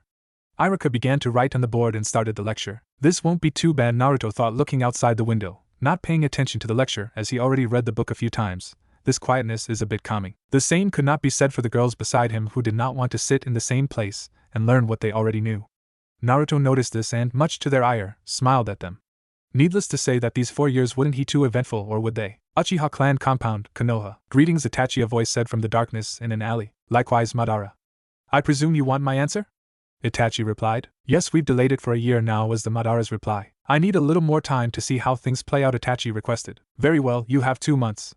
Remember, time is of the essence, the darkness replied ominously. An eye opened to reveal a lone Sharingan shining in the dark. At that moment a swirl surrounded the eye and all traces of the man's presence vanished. He will be a difficult opponent if we happen to cross paths. Itachi closed his eyes for a moment, opening them to reveal his Mangekyo Sharingan before deactivating it the next moment. Stepping into the dark alley, Itachi broke down into a flock of crows and left the area, with Naruto, Maya and Nana. It was around midday and academy hours had finished minutes ago. Speaking of the academy, it was a welcome experience with some nuisances here and there. The 3 residents of the Uzumaki estate had interacted the most with the clan heirs in the class. They knew of Sasuke, a boy who liked to train and get closer to his brother and idol, Uchiha Itachi. He liked his family and sweets. However, a problem for him, which Naruto was fortunate enough not to share, was fangirls. The bane of all existence, Sasuke was constantly pestered by them, so much so that he was forced to hide in the bathroom for entire 1-hour-long half-day breaks. In fact, Sasuke's annoyance was reason enough for Kiba, heir to the Inuzuka clan due to his sister's decline, to malign him as gay. Inuzuka Kiba, a loud and brash boy with a superiority complex, so much so that he always tried to prove that he was the alpha, though he always failed, badly. Once, Kiba had the gall to hit on Nana and Maya. Needless to say that Naruto's wrath was one thing Kiba feared that day. In contrast, there was Hyuga Hinata, heir to the Hyuga clan, though the status was in doubt due to her lack of confidence. She was everything Kiba was not: shy, timid, kind, and unfortunately for Naruto, a stalker. Yes, Naruto was somewhat annoyed of her following him, though his ire paled in comparison to his two female companions. The first few days, it seemed like coincidence that they were in the same area, but later on Naruto was slowly reaching the limits of his patience, so much so that he had to actually use his mind to tactfully, wanting to hide his capabilities by not using the Shunshin body flicker, get out of her Byakugan's range, which he had estimated. Another problem I have to deal with, he thought. Then there was a person Naruto actually liked to be around a bit. Aburame Shino, heir to his respective clan. He was quiet and usually did not talk more than necessary, although he was fond of explaining and describing everything, a quirk Naruto could live with. Unfortunately, his silence left him with very little friends, Naruto, Nana, Maya and Sasuke being the only main ones. Then came Yamanaka Ino and Haruno Sakura, heir to her clan and daughter of a civilian council member respectively. These two were similar in every way excluding the fact that they were on each other's throats on matters involving their precious Sasuke. They were both annoying if you asked Naruto. They only focused on dieting and appearances, neglecting their shinobi training. Other than book smarts, the only leverage Ino had over Sakura was that she was a clan heir and had naturally superior reserves than other academy students, and her clan jutsu. On to two more of Naruto, Sasuke and the girl's friends, Akimichi Choji and Naro Shikamaru, heir to their respective clans. Choji had a naturally larger physique due to his clan's blood, a sensitive point for him, and Shikamaru was a genius, highly intelligent, and even surpassing some of the adult Nara. Choji was a kind person who was friendly with everyone who was his friend, although he didn't take kindly to a comment on his weight. Shikamaru was lazy, a pure slacker who'd rather watch clouds and sleep than go for a bath in the morning. Finally, there was Kurama Yakumo, technically head of her clan due to her parents' death but not in a leading role due to being underage and lacking leading experience. She was a special case which had a frail body. Though slowly practicing and exercising she was getting over it, though her will to be alone was as hard as rock, her demeanor cold and indifferent. She did not want friends, she merely required associates, as she put it. Anyway, the reason Naruto was spared from fangirls was the fact that parents had told their children not to associate with him, though his looks made it hard not to. The main reason was that one day Nana just happened to be a little loud about the fact that Maya hit her in when they sleeping, while she was on Naruto's other side mind you, which did not escape the class, which turned beet red at the seemingly intimate relationship. According to what a child knew, the three had hence everyone knew not to meddle with their bond, especially when Naruto made it clear by ushering his wrath upon Kiba. Although a certain Hyuga heiress was still not persuaded to stop chasing after the blonde. Enough about the others, they could all be discussed in detail some other day. Currently our favorite blonde and his female companions were coming back home from another day at the academy. Nothing special happened. They were walking in complete silence, enjoying each other's company and for once, not teasing each other into submission. Some changes were an obvious increase in height in the now 9-year-olds. Nana and Maya's hair having grown and Naruto's budding sidebangs growing until they were on level with his nose, his spiky hair growing a little longer, or would it be taller? The year had been spent with academy time in the mornings, Naruto and Maya training at the Uzumaki estate and Nana training with Mikoto. They spent a bit more time with Sasuke and everything else was fairly normal. They were currently heading home, expecting their mother figure to be waiting for them as promised, Sasuke going to train with his father. Honestly, Ka-chan can go overboard with her teasing, said Naruto, remembering Mikoto's stunt with Itachi around a year ago. This obviously elicited giggles from the girls, who then noticed that Naruto had moved a considerable distance ahead of them, and quickly ran towards him. Luckily there was no Hinata today. Uchiha clan compound a shrine near main Konoha. My progress with the Karasu Kaitai no Jutsu, Crow dismantling jutsu, has been quite good. Soon I'll be able to use it in battle like Okasan. Itachi had come to investigate some natural herbs on an indoor C-rank mission to get some quick money. Having finished his task, he was about to leave when he sensed a presence. Good day, Danzo-sama. May I ask why you are here? You know as well as I do, Itachi, why I'm here. You are aware of the tensions between the Uchiha and the village, no? In fact, you were the one who gave us knowledge of the coup they have planned. I commend you for that. You should also know that Hiruzen will not hesitate to eliminate the clan should they get out of hand, and when that happens, your precious brother will also be killed. Danzo said. What are you implying? Itachi replied, his tone getting an edge to it. Oh no, no need to be so hostile. I am merely pointing out a what-if scenario which can be avoided if you do as I say. Danzo waved off Itachi's threat. And pray tell me what that might be. Itachi was seriously getting a bit annoyed. The next time you hand us your report, I will suggest that you should kill the clan while saving two, namely your brother and the Jinchuriki's associate. Do not ask how I know that. You should do as I say. I'll do my best to cover your trails and give you a way out of the village, and so will Hiruzen when he accepts. You're serious? I need to think about it. Very well, you have until our next meeting. Until then, farewell. Danzo said that and left, walking towards the village, leaving Itachi alone. So much pressure, the fake Madara wants me to do the same. Now what do I do? Sasuke and Nana will have to be left alive no matter what. I fear to think what will happen to Naruto if Nana dies. Itachi sighed as he thought that. Hokage Office Konoha. I see, that is the best solution available. However, do reconsider, you will forever be maligned to manipulating your own kin. Hiruzen replied. Don't be foolish, Hiruzen. Using the genjutsu is only a temporary solution. Who knows when the Uchiha will rise to strike again? They have done so once, who's to say that they won't once more? Shimura Danzo countered. Forgive me for my rudeness, Danzo-sama, but I think that Mikoto Amatsukami, distinguished heavenly gods, will be more effective than killing the clan. We Uchiha have our uses, that much is undeniable, Shisui replied. I agree with the youngster here. Why not give him a try, Danzo? Hiruzen inquired. Very well, but if it fails then we kill the clan. Danzo of course lied through his teeth, maintaining his stoic demeanor throughout.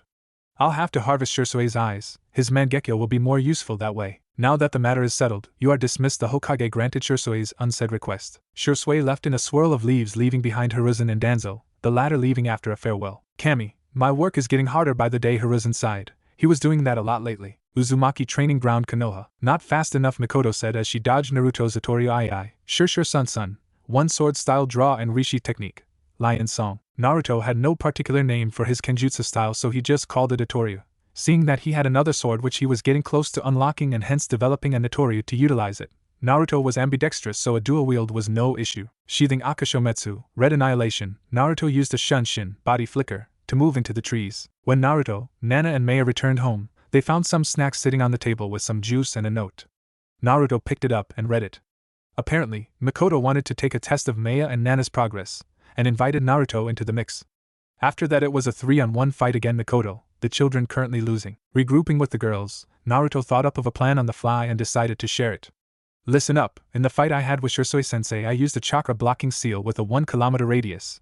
Right now I want to make one with a 5 kilometer diameter. I want you, Nana-chan, to distract Ka-chan until me and Mei-chan manage to make the seal, and it shouldn't take more than 3 minutes with Kage Bunshin, shadow clones.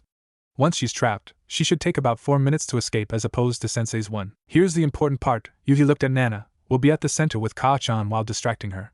Since you already know that the seal will be activated, you will have a perfect opportunity to take care of her while she's surprised. Probably a second. In that time, I want you to try your best to grapple Ka-chan. It should take me and Mei-chan about 6 minutes to reach you, 3 to contact her if she manages to get out earlier. We'll help when we arrive. Remember, this is our last shot at securing the target, and we can't do anything much other than this, so make this count. Hi, Nana said, as she jumped tree to fulfill her assignment. Naruto and Maya formed a few clones and left using the Shunshin, body flicker. With Nana spotting Mikoto, Nana immediately used the Katon, Gokaku no Jutsu, fire release, great fireball technique, which the elder of the two dodged by jumping above it and landing on another branch. Nice surprise attack. Too bad I'm just too good, Mikoto joked. I have to use Jutsu while I can, so I tire her out. The young female Uchiha thought as she jumped into the sky and formed a clone. Futon de Tapa, wind release, great breakthrough, Katon, Hozenka no Jutsu, fire release, Phoenix Sage fire technique. Multiple supercharged fireballs flew at Mikoto. Inwardly pleased with her work, Nana noticed that the last jutsu had put a considerable dent in her reserves, although she could still go on for a lot more. Mikoto broke apart into a flock of crows and moved towards Nana, the crows attacking Nana before reforming into Mikoto behind her. The younger Uchiha then backflipped in the air, jumping using chakra, landing behind Mikoto before jabbing her back with a chakra-enhanced fist. When Mikoto crashed into a tree, which cracked under the force of the impact, both females noticed a lack of access to their chakra. It was flowing but they were not able to use it. It was as if it were blocked. Nana understood that the seal activated and quickly moved to grab Mikoto, who, as Naruto expected, was a little surprised at the sudden change. Unfortunately for Nana, Mikoto regained her bearings rather quickly due to having had a similar past experience with a certain red-haired teammate. The fact that she saw the glow of the sealing array, forming a circle with a 100-meter diameter, around them was a factor in confirming her suspicions. Mikoto blocked the punch Nana attempted to deliver and countered with one of her own, making the girl stumble. Preparing to vacate the area, Mikoto turned around only to have her legs pulled by Nana, making her fall face first onto the ground. With Naruto and Maya, let's hurry into the seal, Naruto-kun. We need to get to Nana-chan ASAP, Maya said urgently, earning a nod from Naruto. Using an initial chakra-enhanced dash, something Naruto hadn't factored, they made it a quarter kilometer into the seal and dashed on. In about 2 minutes, they were a little over halfway to the center of the seal when they saw Nana and Mikoto exchanging blows in the distance. Mikoto managed to knock Nana to the ground, stunning her for a while, so she dashed towards the end of the seal, only to find herself facing Maya, who prepared to hit her with a lariat. Mikoto dodged and slammed Maya through a tree with a powerful punch to the gut. However, she felt a few fingers grazing the bells on her waist, so she sidestepped to avoid Naruto's surprise attempt at the bells from behind. Mikoto had decided to take a bell test today to see the children's progress. Until now, she was amazed at their progress and unnatural teamwork. They would give any Jounin a run for their money, and with luck even managed to defeat them. Seeing the three dashing at her, she quickly jumped and grabbed Maya and Nana's heads and hit them against each other, knocking the tired girls out. Naruto tried another surprise maneuver from behind Mikoto, but was interrupted mid-process as Mikoto turned around and hit him hard in the gut, sending him spiraling into a tree, rendering the last child unconscious. Even without chakra, Mikoto was capable of a lot of damage. Catching her breath, Mikoto grabbed the children, deactivated the seal, and moved the trio to a bed. She was extremely proud of all three of them. The final valley, the land of fire. It's been a long time since I came here, the Uchiha no Borai, ghost of the Uchiha, mused as he stood on his statue's head. Hashirama, last time we met you beat me. Now I wonder who would win. Madara looked at his rival Stonehead as he said that. Madara-sama, I have some unfortunate news. Zetsu rose up from the ground, the black half speaking. Upon receiving a gesture to continue from his master, he said, your grandson's teacher, your brother's descendant, is a target of Shimura Danzo, so his time has come? A pity I won't be able to save him without setting fire on my plans, or dying. At least he was able to make my successor fertile soil for me to work on. Uchiha Madara was many things, but emotional he was not. Though his brother's blood had completely died, well, not yet, he was not one to throw a tantrum over the inevitable, although hadn't formed any bond with the young Uchiha. It seems that there are only 2 months left until your chakra stabilizes, although it will only be half as potent. White Setsu, despite his light-hearted attitude, knew when to be serious. A small price to pay for an extended life, even though I am only limited to taijutsu at the moment. From the way matters are progressing, I would give it until then that the clan is wiped out. Madara did not particularly care about his clan. Let us move back to the new hideout. Time skip 1 week. Trees Konoha. Uchiha Shisui had made his decision. He was ready. He had just reported to the Hokage, and to protect his village he was about to commit a sin against his clan. In his standard Uchiha garb he moved out of the Umbu headquarters after one final indoor mission, which renewed his faith in protecting his home. Naruto, I will protect your future. I was unable to save Kushi-sensei, but I will not fail you. Shisui jumped to a tree and moved on as he thought that. However, fate had other plans. Root headquarters Konoha. I see you have made your decision, Uchiha Shisui. Fu Toryun, prepare an ambush and a kidnapping squad. Danzo had no time to waste. His subordinates knew that and they quickly moved out. Yes, fate indeed was about to put in a cruel twist. Hides in a corner, please don't kill me for this cliffhanger. This is a cliffhanger, right? Anyway, I'm sure you guys wanted to read more, but I think I'll let the suspense build up. Remember, I initially planned to complete these scenes. Besides, I'll upload the next chapter quick. No worries there actually. I want you all to make pseudo-predictions of the next chapter. The one who is most accurate gets a cookie and a special mention in the next chapter as well. Remember, I'll upload faster than usual. Another thing many of you may notice, so I'll quickly point it out now. Yes, I took Naruto's sword style from Roronoa Zoro, One Piece. I might rename it later, but I won't use only techniques Zoro uses. I'll make some of my own as well. Also, remember that your reviews give me a greater motivation to write and also another perspective of a situation. You can just write something like what you liked, disliked, and what you both expect and want. I'll consider all your opinions and, as long as it is possible within reasonable conditions, implement them in the story. Fare thee well, RNR. Jutsu list. Itori II. Sure Sun. One sword style draw and rishi technique. Lion song B/a rank. Offensive. Placing the sheathed sword upright and listening to the breath of his opponent, the attacker rapidly unsheathes, attacks, and resheathes their sword. An interesting note is that Naruto does the technique backhanded as opposed to from the waist with a standard grip on the sword. The effectiveness of the slash depends on the user's skill to maneuver the blade in such high speeds, and the power depends on the user's ability to form a clean cut with proper power. These factors affect the quality of the technique. Karasa Kaitai no Jutsu, Crow Dismantling Jutsu B rank, Supplementary Defensive Offensive. This jutsu is similar to the Karasa Bunshin no Jutsu, Crow Clone Jutsu, in that it uses crows as a medium to form a body. The difference is that instead of making another body, a clone, the user breaks apart their own body into a flock of crows. This jutsu can be used for traveling short distances and to dodge or rather get out of the way of lethal blows by breaking apart. The crows are also capable of attacking a target and cause minor damage. Omake WWE, Naruto Edition. Naruto and Shisui were having their last spar, Naruto's test. Shisui was tracking Naruto after having escaped the rather explosive trap set up by his crafty student. Shisui was jumping from tree to tree when he heard a female voice from a speaker, out of nowhere. This left Shisui a bit confused. For his student's surprise attack, Naruto appeared from in front of Shisui and grabbed his neck with his elbow facing opposite Shisui's neck. RKO, Naruto said as he slammed Shisui into a wrestling ring, which mysteriously appeared. The Viper, Naruto Orton, in control. You don't waste this opportunity. You pound the other into the ground. From the announce table, Mikoto was speaking while wearing a headphone, Maya sitting beside her. Yes, Mikoto, it seems that Naruto Orton will take the WWE Elemental Nations Championship from Triple S, Shisui. Shisui stood up and had a bewildered expression on his face as his body moved against his will to catch Naruto's head between his legs as he then jumped and slammed Naruto into the ground. Pedigree, he voiced. Flowed by what the heck? Textbook reversal, Mikoto voiced. Orton may lose the title to the game, Maya added. He then moved against his will as he pushed Naruto's shoulders on the ground and pulled up his right leg, accomplishing the former by putting his torso on the legend killer. The game, for the pin! Maya exclaimed. 1. Nana, the referee, started the count after moving in position to confirm that Naruto's shoulders touched the floor. 2. She hit the ground a second time. Naruto forced Triple S grip on him loose and lifted his shoulders, thus stopping Nana's count. And the Viper breaks out!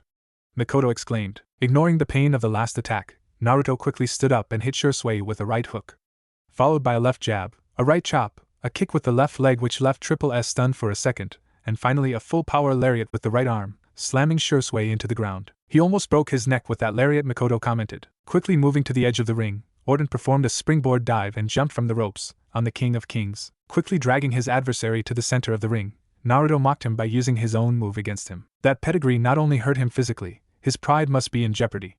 Maya voiced. Orton for the pin! Mikoto exclaimed. 1. Nana hit the ground. 2. She continued. Suddenly from the ringside appeared to interrupt Nana, the beast incarnate, Itachi Lesnar. Interrupting the count successfully, thus ending the match unsettled, the Itachi with muscles like he was on steroids lifted both Triple S and Naruto Orton in a bear hug. I don't think this is going to end well, Mikoto said. Lesnar then lifted the two and slammed them headfirst into the ground while arching his back backwards. Did you see that? The game and the Viper got knocked all the way to Suplex City. Maya shouted. Oh, I know, wait, he's taking Mike.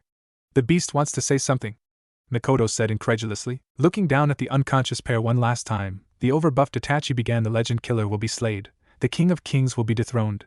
The beast incarnate shall take what he rightfully deserves. The WWE Elemental Nations Championship belongs to me. And with that his theme song got played, those speakers which appeared out of thin air. A bold statement. Let's see how the Viper and the game will take this, Mikoto said. Whatever happens, it's bound to be special, Nana replied. Lesnar smirked and left the ring, leaving destruction in his wake. Uzumaki Estate, Konoha. Naruto had started Fuinjutsu, sealing art, practice with Maya in the afternoon. Sunset was approaching and Naruto decided to have a walk through the streets of the village before calling it a day. Moving around was not a problem. Everyone in the village cleared out a pathway on which he walked alone. Of course, Naruto ignored this method of isolation. The villagers had realized that they couldn't touch him physically anymore, so a year or two after Naruto's training began, they started to try to hurt him through other means. They isolated him, did not socialize with him, and ignored him. Basically, they acted as if he didn't even exist, yet at the same time, occasionally glared at him, trying to break his spirit. I don't even know why I put up with these people. Naruto thought, maybe it's because Nana and Mei are safe here, and Ka-chan and Ni-chan like it here. Well, whatever, it's not like it makes any difference where I live. In the outside world I'll have Missing Nin and Hunter Nin after me. Here I just have these idiots. Naruto decided to stop thinking about pointless things and decided to enjoy the scenery for a while before going back, that is, until he sensed three presences tailing him. Hokage office, Konoha. Sarutobi Hiruzen was doing his usual job, signing paperwork and brooding about the village's future. Why do I get the feeling that Danzo is about to do something so foolish that a headless chicken running around would seem like the epitome of intelligence? Sighing, Hiruzen shook off those thoughts and continued his work. Uchiha clan head's training ground, Konoha. Very good, Nana-chan, your progress with the swords so far is surprising, Mikoto complimented. Heh, I'm just that awesome, Nana boasted with her chest puffed up. I'm sure you are. Mikoto dismissed Nana's childishness. She was a child after all. Anyway, we both have to go. I have to attend a clan meeting as Fugaku requested me to, and you should hurry up and go home. You can't keep your Naruto waiting after all. Fine, later, Ka-chan. Nana turned around. John and Nana-chan. With that, both Mikoto and Nana left in swirls of leaves. Trees, Konoha. It was around sunset. Uchiha Shisui had a goal, and he would fulfill it. However, there was one small complication: he was being chased after by 5 Anbu. Sighing, he reminisced the sequence of events. Flashback. Shisui had just started to move towards his clan's compound when he suddenly felt a chakra spike and an increase of temperature. Instinct honed through fighting a war, Shisui on impulse jumped high and back flipped, dodging a fireball aimed at him. Looking at the perpetrators of the situation, Shisui saw that they were 5 Konoha Umbu, just that their animal markings were multicolored instead of red. One of the Umbu had an off-white cloak, he was the leader, and the rest wore black cloaks. So this is Root? Umbu level shinobi, huh? Well, isn't my luck all dandy today? Shisui was annoyed, but there was nothing he could do but fend them off and escape. Taking some kunai with Naruto's custom explosive tags attached to them, Shisui initiated a large explosion at the feet of the Umbu by throwing the kunai and lighting the tags. This made the Root Umbu lose focus for a second, which Shisui capitalized on and dashed away. Flashback end. Hurry up, we must at least direct him to the target point, the leader said in monotone. Cursing under his breath, Shisui noticed that his trail was hot again. Finding a clearing, Shisui landed and turned around, deciding to end this before things got worse. Someone walked out. It wasn't one of the Root Umbu, so the mastermind finally decides to grace me with his presence. Shisui mocked, Shimura Danzo. What is the meaning of this? Shisui was a little loud, understandable considering his situation. I believe that your method of dealing with the Uchiha is only temporary, so I am doing what must be done in order to protect Konoha. Don't worry, I'll make good use of your eyes to protect your home. Danzo replied. And what if I refuse? Shisui tested his luck. We'll have some complications then, won't we? Danzo then motioned his Umbu to step out. Just one thing was eye-catching. An unconscious Uzumaki Naruto. Why you cowardly bastard? Shisui roared. Hardly, your death will not be because of your lack of skill, but because you hold such pathetic bonds. Ugh, what just hit me? Naruto thought as he tried to move, but found himself unable to do so. What the? He then saw the back of someone in black robes and a white shirt facing. Why is Nichan here? Wait, he then pieces together the information. He was being followed by 3 people who were currently present. He couldn't move his limbs, he was in an isolated area in the forest, and his sensei was facing some guy who held him like a prisoner? Let's see, I can use chakra, so I just need to contact Shisui and I. Shisui noticed Naruto waking up, the others did not. Naruto showed Shisui a devious smile. Shisui immediately understood what to do. You clever little. Shisui immediately used one of Naruto's moves, Itorio Iai, Shirshir Sun, one sword style draw and resheath technique, Lion Song, vanishing in a burst of speed and reappearing behind Danzo and his Umbu. Shisui finished putting his tanto back into its sheath. As soon as he did that, the ropes binding Naruto were cut into pieces. Amongst the Root, only Danzo saw that Naruto was being freed but was too slow to stop Shisui. Naruto immediately used a Shunshin body flicker to move to Shisui's side. Nice work, Nichan, let's deal with these guys. Danzo had left as soon as Naruto was free, he couldn't risk being seen. Shisui was dead, his fate was sealed, but he wouldn't kill the Jinchuriki. Sarutobi would know immediately if I did. I have to leave this to Root alone. If the Jinchuriki saw my face, it would be bad, to say the least. Naruto, get out of here. Shisui was worried. No, you taught me, I can help you. Naruto replied. Seeing a poison bomb about to be thrown at their direction, Shisui picked up Naruto and threw him away, barely managing to escape the gas in a Shunshin body flicker. He coughed. Damn, I must have inhaled some of the poison. Naruto regained his bearings, landed on tree, saw a poison cloud and dashed towards Shisui's location, only to find him stumbling. Shisui was about to fall, but was caught by Naruto. Yes, I can't give up yet. Kushi-sensei, watch over me. Shisui thought, and said tiredly, I thought I told you to away. I guess I'll let you stay, but you won't get a chance to fight. Shisui then inhaled a large amount of air and exhaled, calming himself. He then closed his eyes, opening them to reveal the Mangekyo Sharingan, a 4-pointed pinwheel. Naruto was about to say something but was cut off when both he and his teacher got engulfed in an ethereal aura which quickly took on the form of a humanoid skeletal form without legs. The ribs in front of its chest were opened, revealing a red magatama in it. It had blade-like appendages on its shoulders, the side of its face, and along its forearms. This is the Susanoo. He will the ability to help by all means. Naruto's Shisui had a focused expression and all could do was nod. He was surprised after all. The Root Umbu who stood in front of the Susanoo were stunned and stood still, got a moment which was all Shisui needed. He focused his chakra, and out of the magatama, he shot a barrage large green chakra needles. The Umbu initially managed to dodge but were eventually overwhelmed and all 8, including the kidnapping team, got killed and dropped to the ground. At this moment, Shisui's Susanoo immediately turned back into a skeletal form, and then vanished altogether. The user fell to his knees, but supported by Naruto so he didn't fall on the ground. Coughing and catching his breath, Shisui motioned Naruto to move out of the area with him. A cliff at the edge of Uchiha territory, Konoha. Naruto and Shisui had moved out of the trees to a cliff which had a river flowing at the bottom. On the way there, Shisui had written a note and entrusted Naruto with it, instructing him to give it to Itachi. Naruto, you are like the brother I never had and the best student I could ever have asked for. Shisui then coughed again. Come on, Shisui and I, this isn't funny. Why are you saying this stuff? Naruto was a bit confused. No matter how much maturity he had, he was still a child. Naruto, Oturo, I cannot live past today. The poison will get me before I can go to a doctor. Danzo was after my eyes, I want you to have them. My eyes possess a special ability which in the wrong hands can prove disastrous. Shisui paused and coughed. Enough about that stuff. Naruto, I am about to die. I can't do anything about it. So before I go, I want you to have a parting gift. He handed Naruto a kunai. And then no, don't do this. Nichan. Tears were forming in Naruto's eyes, the kunai in his hand shaking like a leaf. I'm serious, Naruto. You will unlock your Mangekyo. I'm a dead man, so accept a dying man's last wish. I'm Uchiha Izuna's descendant, so the transfer of my eyes to overcome blindness should work without any issues. Shisui then proceeded to form a fuinjutsu, sealing art, array for storage, and put 2 containers with a special organic preserving fluid in it.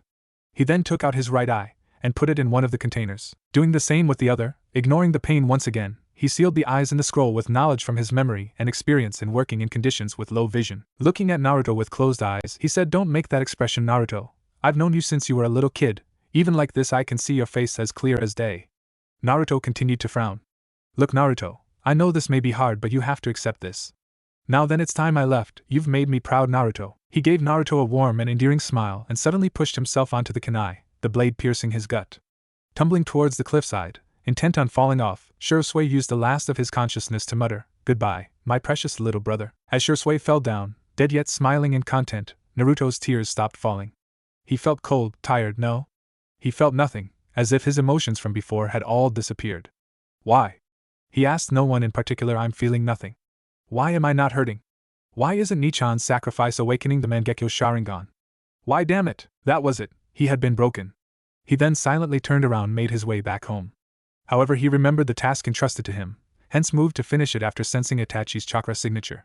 The Mangekyo Sharingan in his eyes, identified as a Fuma Shuriken pattern, fading back into his normal eyes. Naruto never knew of the development.